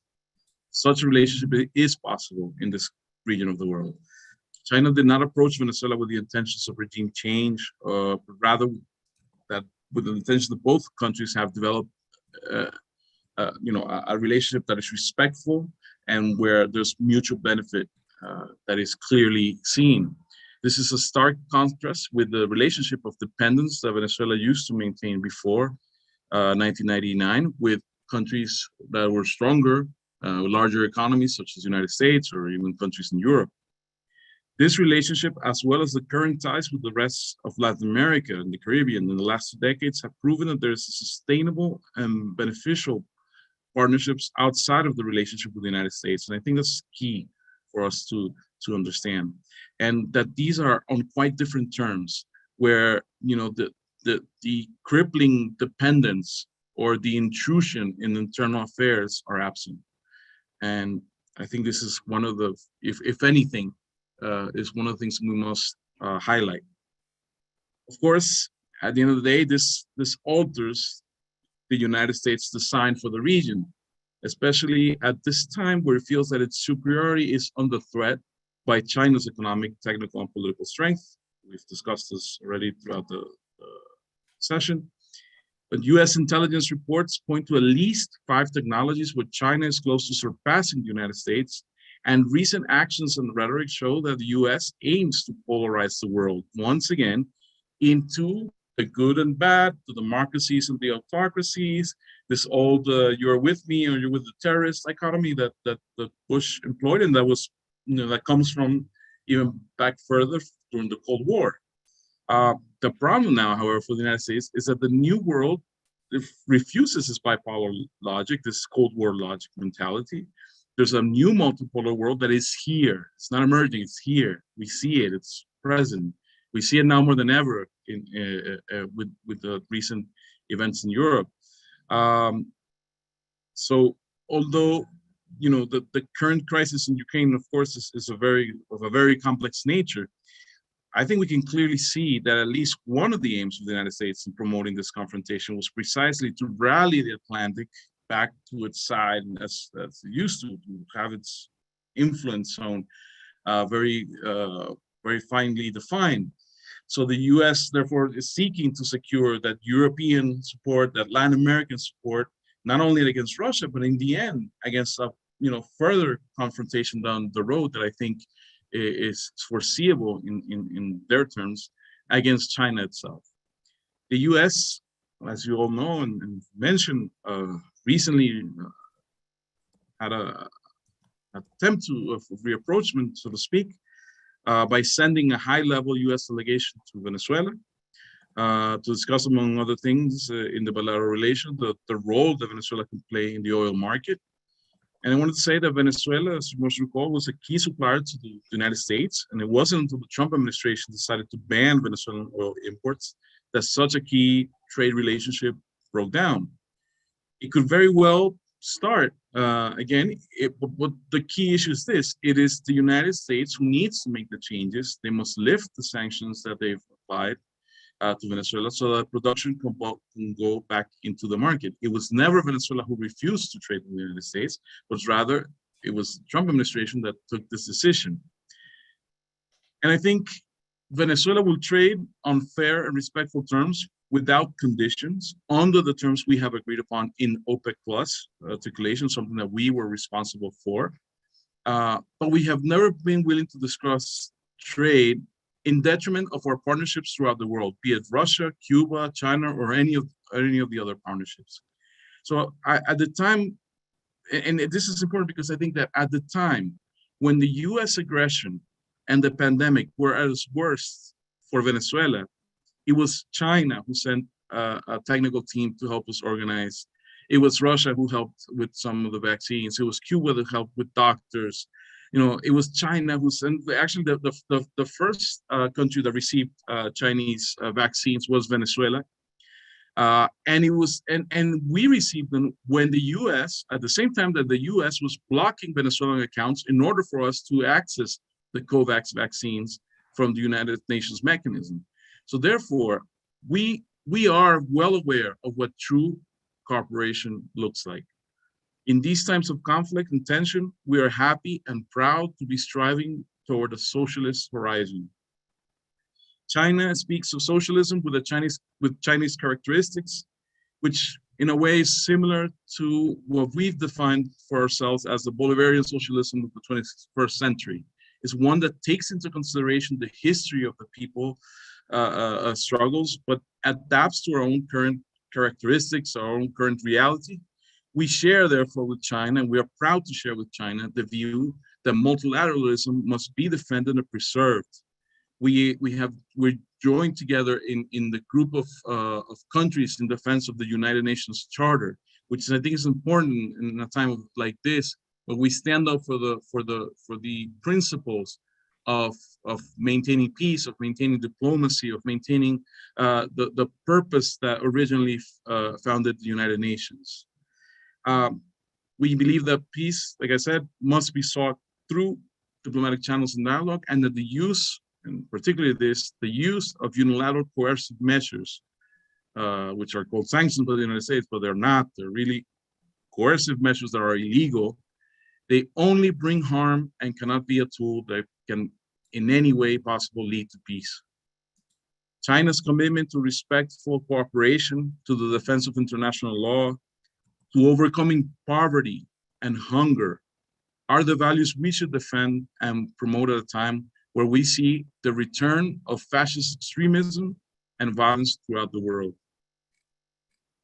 To close, I just wanted to recall President Hugo Chávez's words in 2010, which I believe are as valid today as they were ever. President Chávez at that time said, "We, China and Venezuela, will never again cease in the efforts to further consolidate every day this unity of brothers and comrades, of two peoples that each day know and love each other more, of two governments strategically allied with one project, one sole vision, a new world of justice, equality, and peace." This, I believe, is the horizon where China is heading. This is what China has shown in its cooperation with Venezuela, and this is what we are going to strive into maintaining and defending for the coming years. We believe that this is the cooperation that is necessary in this new world order that is starting to appear in front of all of us. Thank you very much. Thank you so much, Carlos. Our next speaker is Elias Jabor. Elias is adjunct professor at the Faculty of Economic Sciences, postgraduate programs in economic sciences and international relations at the State University of Rio de Janeiro. And Elias is also a leading figure in the Communist Party of Brazil. So Elias, please go ahead. Thanks, Rajika. Thanks, everyone. I'm actually grateful for the opportunity to be with friends Gatorade in this group. I confess, in fact, one of the great honors I've had in my life has been speaking to comrades who have political clarity about how things work in the real world. Speak a relation between China and Latin America and its consequences in terms of socialist transition demands not a little speech, demands a great conference about that. In this sense, I choose explore a theme that I have developed in my recent works I will speak something on the role of foreign trade planning as a tool in the sense of a transition between capitalism and socialism. In Brazil, Latin America, one moment, we are still a long way from a level of political conscience on the left to be capable of perceiving the centrality of China and the possibilities of that the Chinese socialist experience offers for humanity. I used to say China has been noted for building the most advanced social and human engineer of our time. In the country, although still embryonic and taking its first steps, is that socialism presents itself as a clear historical form. Furthermore, I have said that the current historical form in which socialism presents itself is still far from abstract concepts, among them, for example, the so-called abolition of private property. Socialism, my point of view, is still on a socioeconomic formation that develops under strong restrictions imposed by a capitalism still dominant throughout the world. Under current conditions, we can say that capitalism as the dominant mode of production in the world allows the existence of non-capitalist socioeconomic formations within it. For us, China, since 1978, has inaugurated the first class of a new class of socioeconomic formations that we call the market socialism. Vietnam will be the second experience and Laos the third. Cuba and People's Korea belong to another typology of socialist-oriented socioeconomic formation. In this sense, as the most advanced experience of this new class of socioeconomic formations, China presents socialism to the world as an historical form that stands out for a fundamental characteristic, 2 points.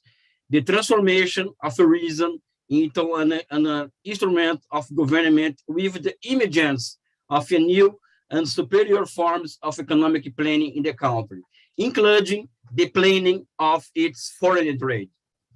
In this context, is that we must relate the development of Chinese socialism and the possibilities open to national or social freedom in Latin America.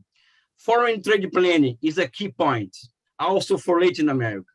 The short time that I have led me to choose this topic to talk about the relations between China and Latin America.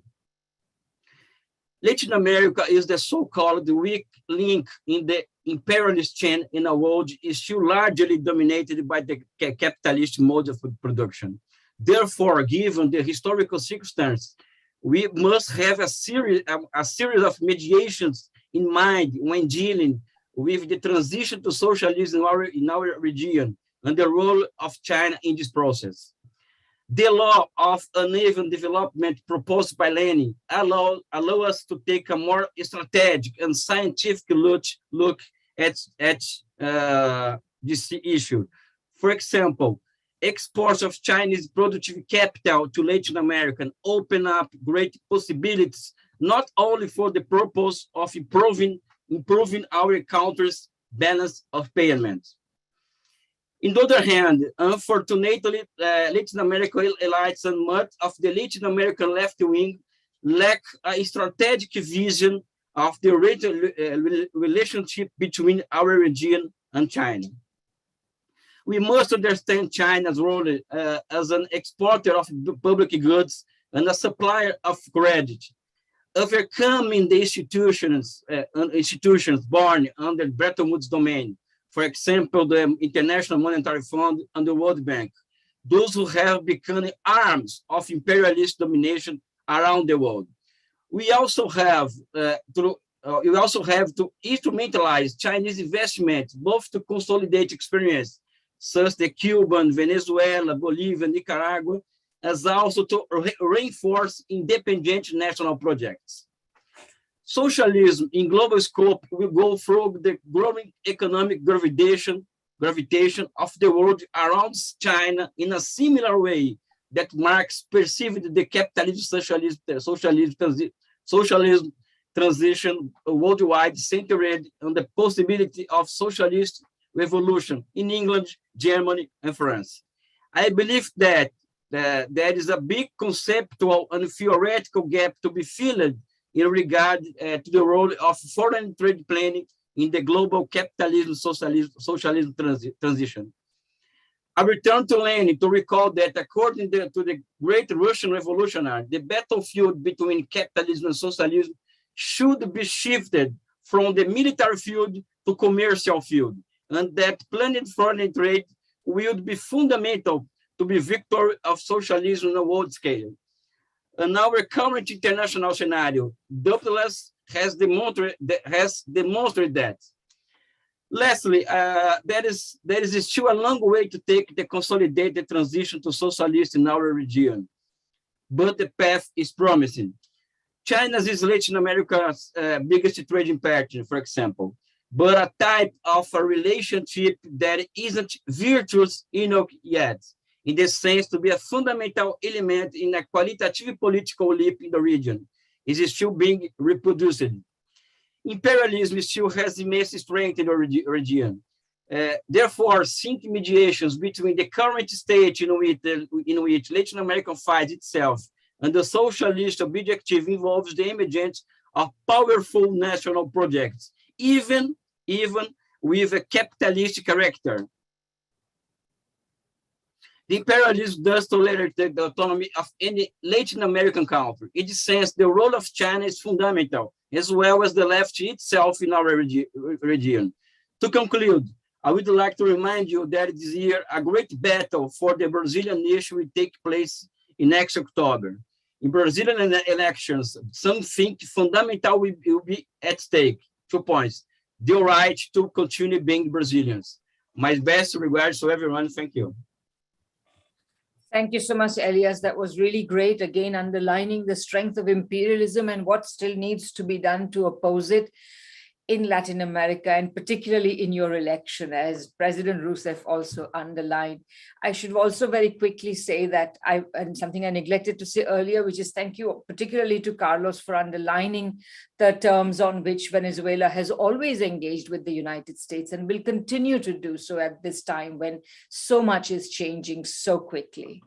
Okay, so let me go to our final two speakers. Our next speaker is Ben Norton.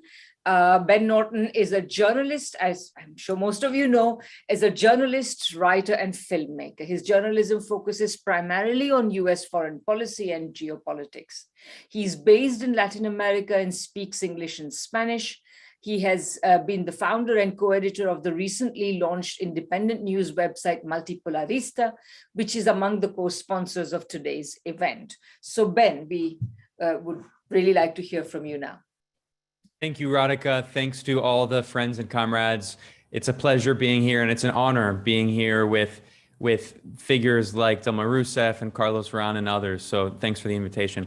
Today, I'm going to briefly talk about how the United States is waging a new Cold War and how Latin America is at the center of this new Cold War. And this is a new Cold War targeting China and also targeting Russia. And the recent events in Ukraine very much fit into this. We should understand that the United States is waging a new Cold War to try to maintain its unipolar hegemony. The US has created this imperial order, and the integration of Latin America with the Eurasian powers of China and Russia does actually threaten US unipolar hegemony. It doesn't threaten the people of the United States. It doesn't threaten the people of Europe. It doesn't threaten people anywhere, but it does threaten imperialism, which is why Washington is so desperate to try to prevent Latin America from having an independent foreign policy and from being able to integrate with China and also Russia. And when I say China and Russia, we should keep in mind that China and Russia have become key strategic partners, and Chinese Foreign Minister Wang Yi just reiterated this March that China and Russia have a rock-solid friendship and each country is each other's most important strategic partner. So when I talk about Latin America's relations with China and Russia, we should understand that this is this is about building a new pole against the hegemony of the United States, the EU, and the NATO imperialist bloc. So I want to begin stressing that the United States in recent years has shifted its foreign policy away from the so-called war on terror, which resulted in terrorist wars on the people of West Asia and North Africa, leading to millions of deaths in Iraq, in Afghanistan, in Yemen. Right now, Yemen is still suffering from the worst humanitarian catastrophe on earth. The United Nations has said that nearly 400,000 Yemenis have lost their lives in this war that this March has now seen its 7th anniversary, with the support of the US and Britain sending weapons and constant military aid. And in this shift we've seen away from the so-called war on terror, the United States has instead talked about what it calls great power competition. And that is really a euphemism for a new Cold War. And this was made explicit in the Pentagon's National Defense Strategy of 2018, in which Washington said explicitly that its two main so-called threats are China and Russia, followed by North Korea, that is the DPRK, and also Iran, and then also Venezuela, Cuba, Nicaragua. So the United States has declared that these states are so-called threats to the national security of Washington. It has imposed illegal sanctions on these countries and has done so extrajudicially by claiming that these countries are extraordinary threats to the national security and interests of the United States. Now, we've also seen that the CIA and the intelligence community in the United States has just released a report at the beginning of 2022 of so-called threats. It's called the Annual Threat Assessment Report. And in this report, the US intelligence community identifies China and Russia as the top so-called threats to the United States, followed by Iran and North Korea. And in a Senate Intelligence Committee hearing this March, the director of US National Intelligence, Avril Haines, referred to the People's Republic of China as the top threat. And she said that Beijing, quote, remains an unparalleled priority for the intelligence community. Now, note that the use of that language, unparalleled priority. That means that the US sees China as its top threat.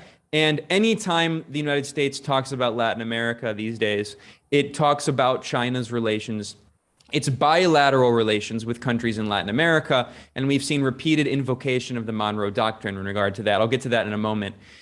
Just a few weeks ago, the top Latin America foreign policy advisor for Joe Biden, Juan Gonzalez, did an interview with Voice of America, which is a CIA-created US government media outlet, in which he said explicitly that the new Western sanctions imposed on Russia over its military intervention in Ukraine are also explicitly targeted at the economies of Venezuela, Cuba, and Nicaragua. So we see another example of this new Cold War in which the US takes actions against Russia, but those actions are also aimed at socialist forces and anti-imperialist forces in Latin America. And the US increasingly sees these countries as part of a unified bloc, which, as I said earlier, I mean, this is part of the creation of an independent bloc to challenge unipolar US hegemony and its illegal sanctions and illegal wars around the world.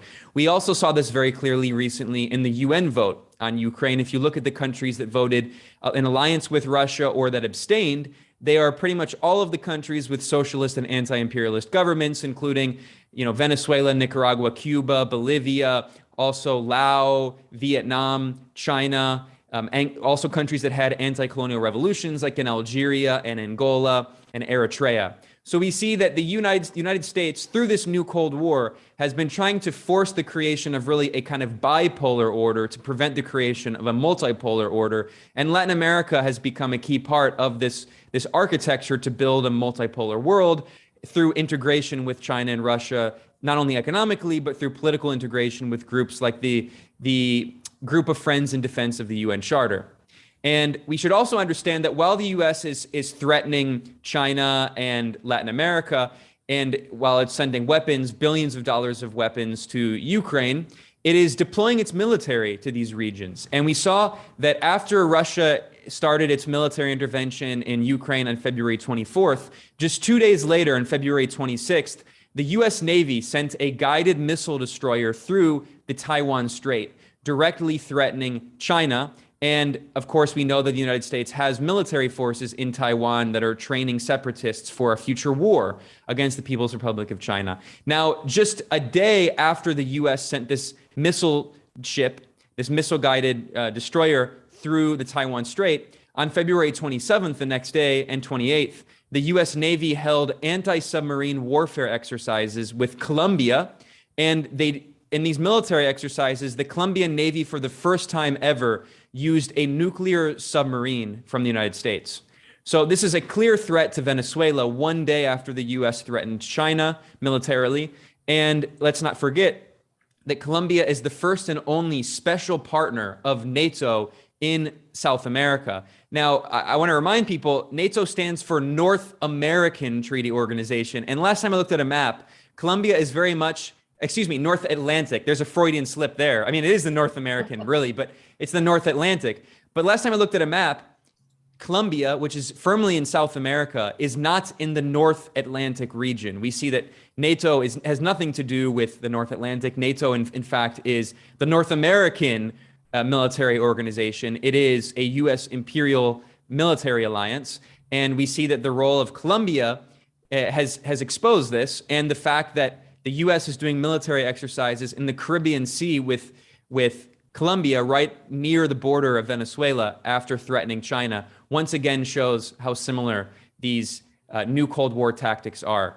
And finally, this brings me to the discussion of the Monroe Doctrine. This is an 1823 colonial doctrine. It's nearly 200 years old, and we've seen it in the past few years invoked more and more, and always in the context of the US threatening China and Russia for daring to have consensual bilateral relations with countries in Latin America. We saw that Donald Trump, the former US president, invoked the Monroe Doctrine in his United Nations General Assembly address in 2018.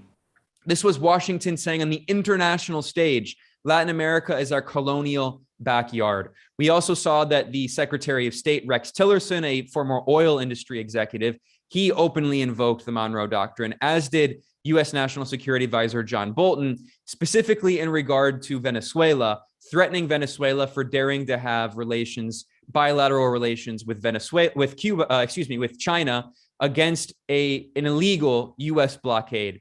And we also saw this even more recently invoked just earlier this year in 2022, when the Argentine president, who's certainly not a revolutionary, in fact, he has unfortunately sometimes played a role of criticizing some of the progressive and revolutionary anti-imperialist governments in the region. But Argentina also has its own national interests. Argentina has been repressed by US imperialism, and Argentina is trapped in $44.5 billion in odious debt from the International Monetary Fund, which is an arm of the United States. And Alberto Fernandez, the center-left president or centrist president of Argentina, recently took a trip to China and Russia. And he said very explicitly that Argentina needs a new era in relations because the Washington-dominated IMF has not allowed Argentina to pursue an independent path. And this shows that even countries in the region that do not have progressive or at least revolutionary socialist governments, even other countries in the region, even some countries in Latin America that have conservative governments and reactionary governments, they have recognized that China is offering them more favorable economic agreements. And even on bourgeois terms, they understand that the US empire is not willing to have favorable bilateral relations. Now, I mention this because not only is this important in terms of Latin America and China, but also because the response of the US government to this trip by Alberto Fernandez to both China and Russia was very revealing. We saw one of the top allies of Donald Trump, Matt Gaetz, who is a congressman from Florida.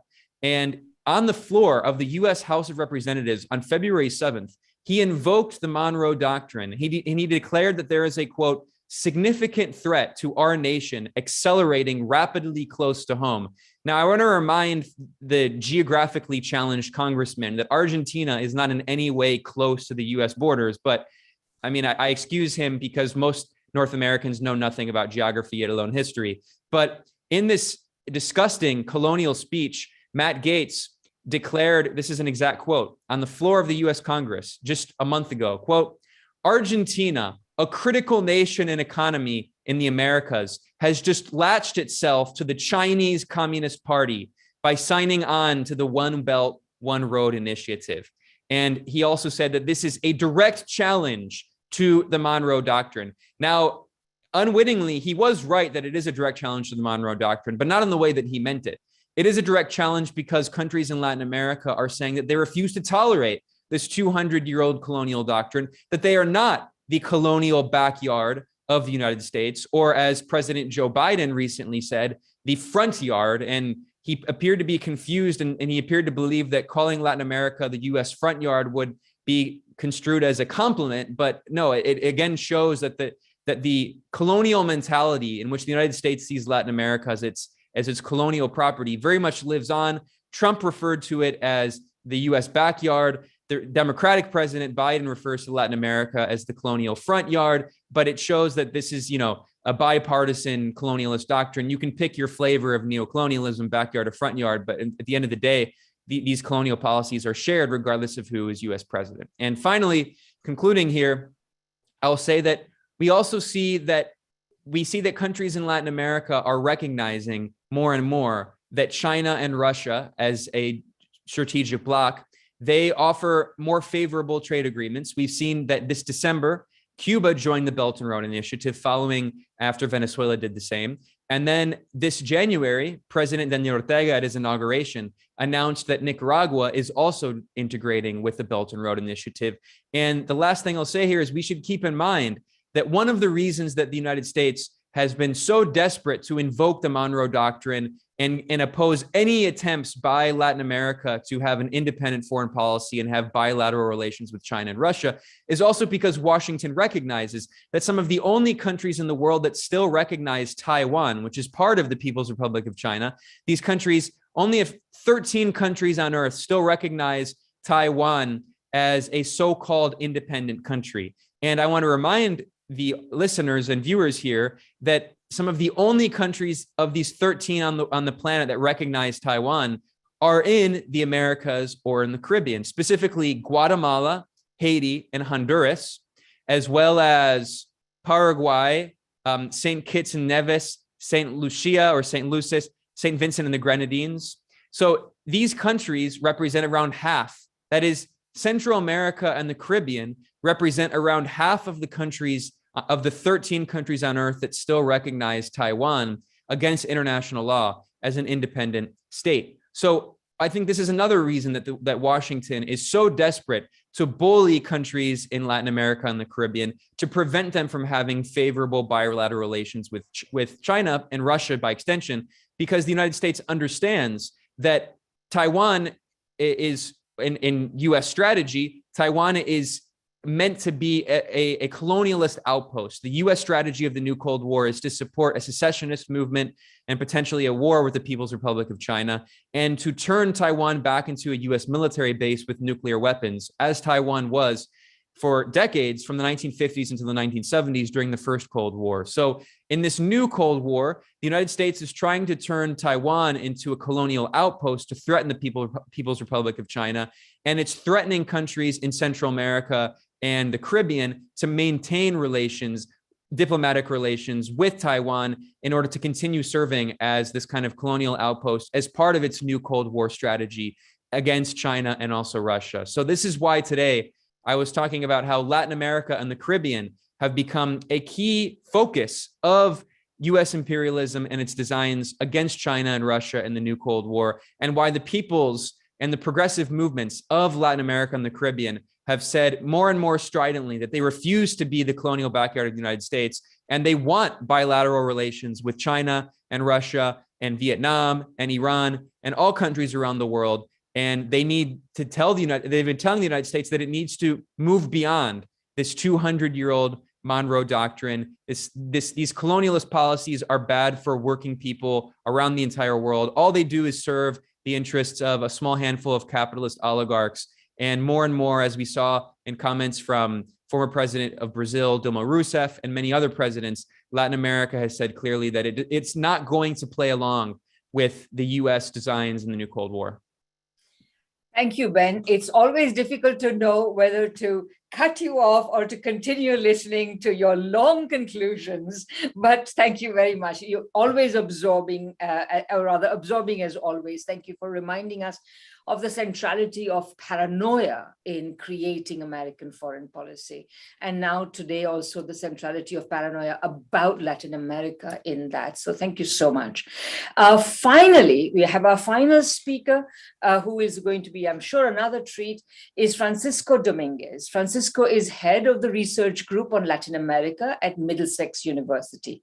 He's also National Secretary of the Venezuela Solidarity Campaign and co-author of Right-Wing Politics in the New Latin America, published in 2011. Francisco came to Britain in 1979 as a Chilean political refugee.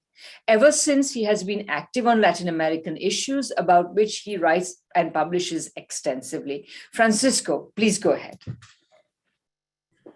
Thank you very much. Well, first of all, thanks very much for the invitation. I think these sort of discussions are extremely important. The more we explore the issues involved as the class struggle unfolds and US imperialism declines, the more important they become, so that the vanguard of the working class and, you know, huge forces internationally, certainly in Latin America, are informed. I just would take it from what Ben was saying regarding the possibility of setting up this pole of alliance between China and Latin America.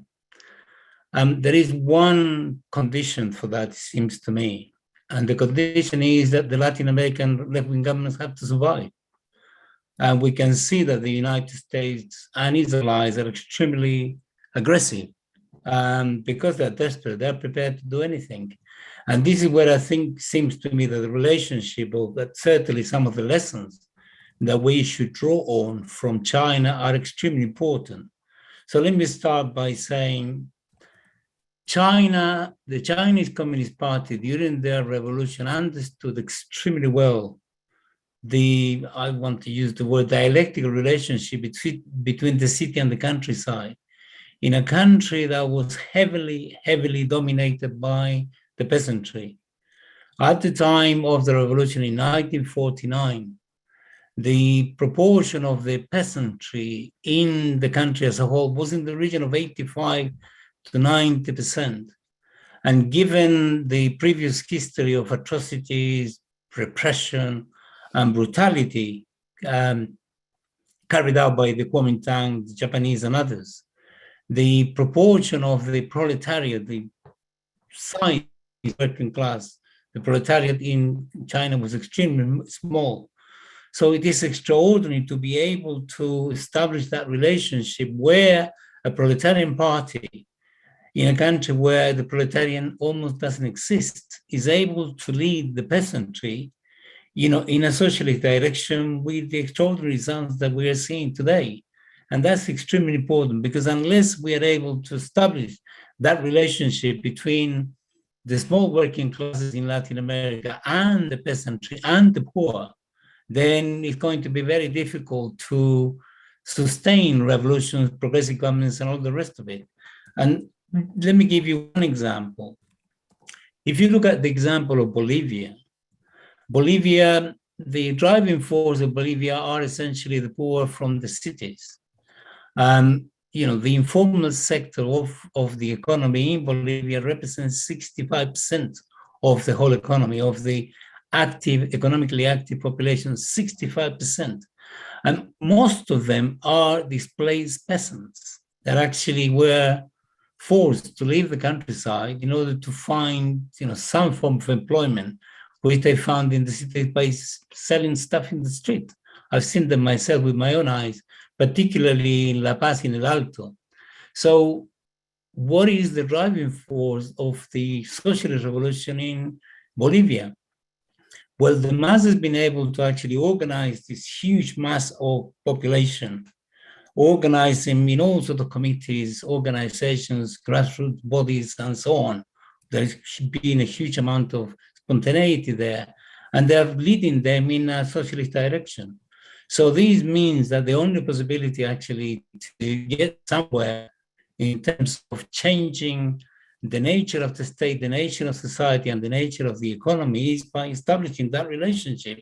And this goes back to the teachings of José Carlos Mariátegui in the 1920s. I'm not going to go into that discussion because, you know, it would take too long. But this brings me also to the key discussions that were taking place during the socio-economic debates in the 1920s, which were exactly or very similar to this. I remember having a meeting with the Nicaraguan ambassador, one Nicaraguan ambassador, and I remember saying to him how Nicaragua has been able to organize their society in such a way. For example, in Nicaragua, something like 60 to 65% of the economically active population are also in the informal sector. And the proportion of the working class in Nicaragua is extremely small. Nevertheless, the FSLN has been able to organize them so successfully that, you know, they have been able to not only come back to office in 2006, where they got 38% of the vote. Then 5 years later, their vote went up to 62%. 5 years later, went up to 72%. And in the last election, that vote went up to 76%. So that gives you an idea that unless we're able to establish that sort of relationship at the grassroots, and we're able to transform the key institutions of the state, such as taking place in Venezuela as well, then it's not going to be possible for us to sustain it. One other example which comes to mind is the fact, should I stop? No, sorry. What was the problem? We can hear you. All right. No, the recording stopped temporarily, but I am now recording it. So at the end, we will have to put the two together. But we will do that. Don't worry. I think he's still on. You're still on live streaming, Francisco. In Venezuela, you know, if you were to look at the state that was there in 1998 when Hugo Chavez was elected, that state is extremely different from the state that exists today. And unless you're able to reform, transform, modify these key state institutions, not just transform the economy, which is also important, but unless we're able to do that, we're not going to be able to get too far. Two examples that come to mind. The Brazilians were not very keen in mobilizing their grassroots, their key popular support, you know, from 2002 all the way to 2016, 2014-16, when the coup d'etat against Dilma Rousseff took place. I think they realized with hindsight, as we all do, that actually that was a mistake. Whereas in Venezuela, in order for them to defend themselves against aggression from the United States and their allies, they set up the popular militias, which is 3 million, you know, members of the population armed. So that is extremely important to understand that. Unless we're able to understand that, we will not be able to sustain a long-term relationship, economic relationship, political relationship, or any other kind of relationship with China. Because if the right wing takes and, you know, Bolivia is an example where we thought that was completely unassailable. And in 2019, they were able to overthrow the mass government. And the Bolivian masses went through a period of hell for 1 year. They were able to recover. And, you know, I'll come back to this point later on. Now, there was a commodity boom. Latin America was selling a huge amount of commodities to China all the way to 2009, 2010, but the credit crunch hit the economy very heavily. And at the time, or around that time, the Economic Commission for Latin America produced a report, which it sort of brought out an important dimension to this relationship. The ICLAC report said, it's excellent that this relationship, which is becoming significantly strategic between Latin America and China, continues and deepens. But unless the commodities boom transforms itself into technological transfer, and where the Latin Americans are able to use these extra resources to transform technologically their economy, then, you know, as soon as there is any disturbance in the world economy, this might stop. And this is exactly what happened. In terms of the relationship between China and the United States, China now is a source for Latin America of credit, investment, markets, and technology. We all know that there are at least 3 satellites that have been sent to space with Chinese technology. There is no question about this. So the relationship between China and Latin America must be based on this win-win relationship. Let me give you an example of the potential that China has for Latin America. These come from tourism, which is a thriving industry, certainly Latin America. In 2019, 130 million Chinese tourists went out to the world, 130 million. And in that year, in 2019, they spent $277 billion, which was nearly double what the US tourists actually spent on that year. So imagine if any country were to able to capture 1%, only 1% of that total, of Chinese tourists. It's extraordinary. Let me give you one example of where this potential, the potential that this has. Mexico receives 41 million tourists every year. About 35 million of them come from the United States. And in the year 2019, these are figures from that year. In the year 2019, Mexico received only 75,000 Chinese tourists. And the potential of Mexico, which is already very keenly and very busily trying to rectify this relationship with China, is enormous. So the crucial question for us in terms of mobilizing the population against US aggression is the defense of national sovereignty. And there is one example where Latin America shows that it is possible to defend the national sovereignty compared to countries which are much more powerful, such as the European ones that don't do it at all. And the declining empire of the United States is forcing the Europeans to accept things which actually will lead to a substantial decline of the standard of living of their population. Just think about it. By the United States forcing the European Union to not accept cheap Russian gas, and they will have to look for alternatives elsewhere.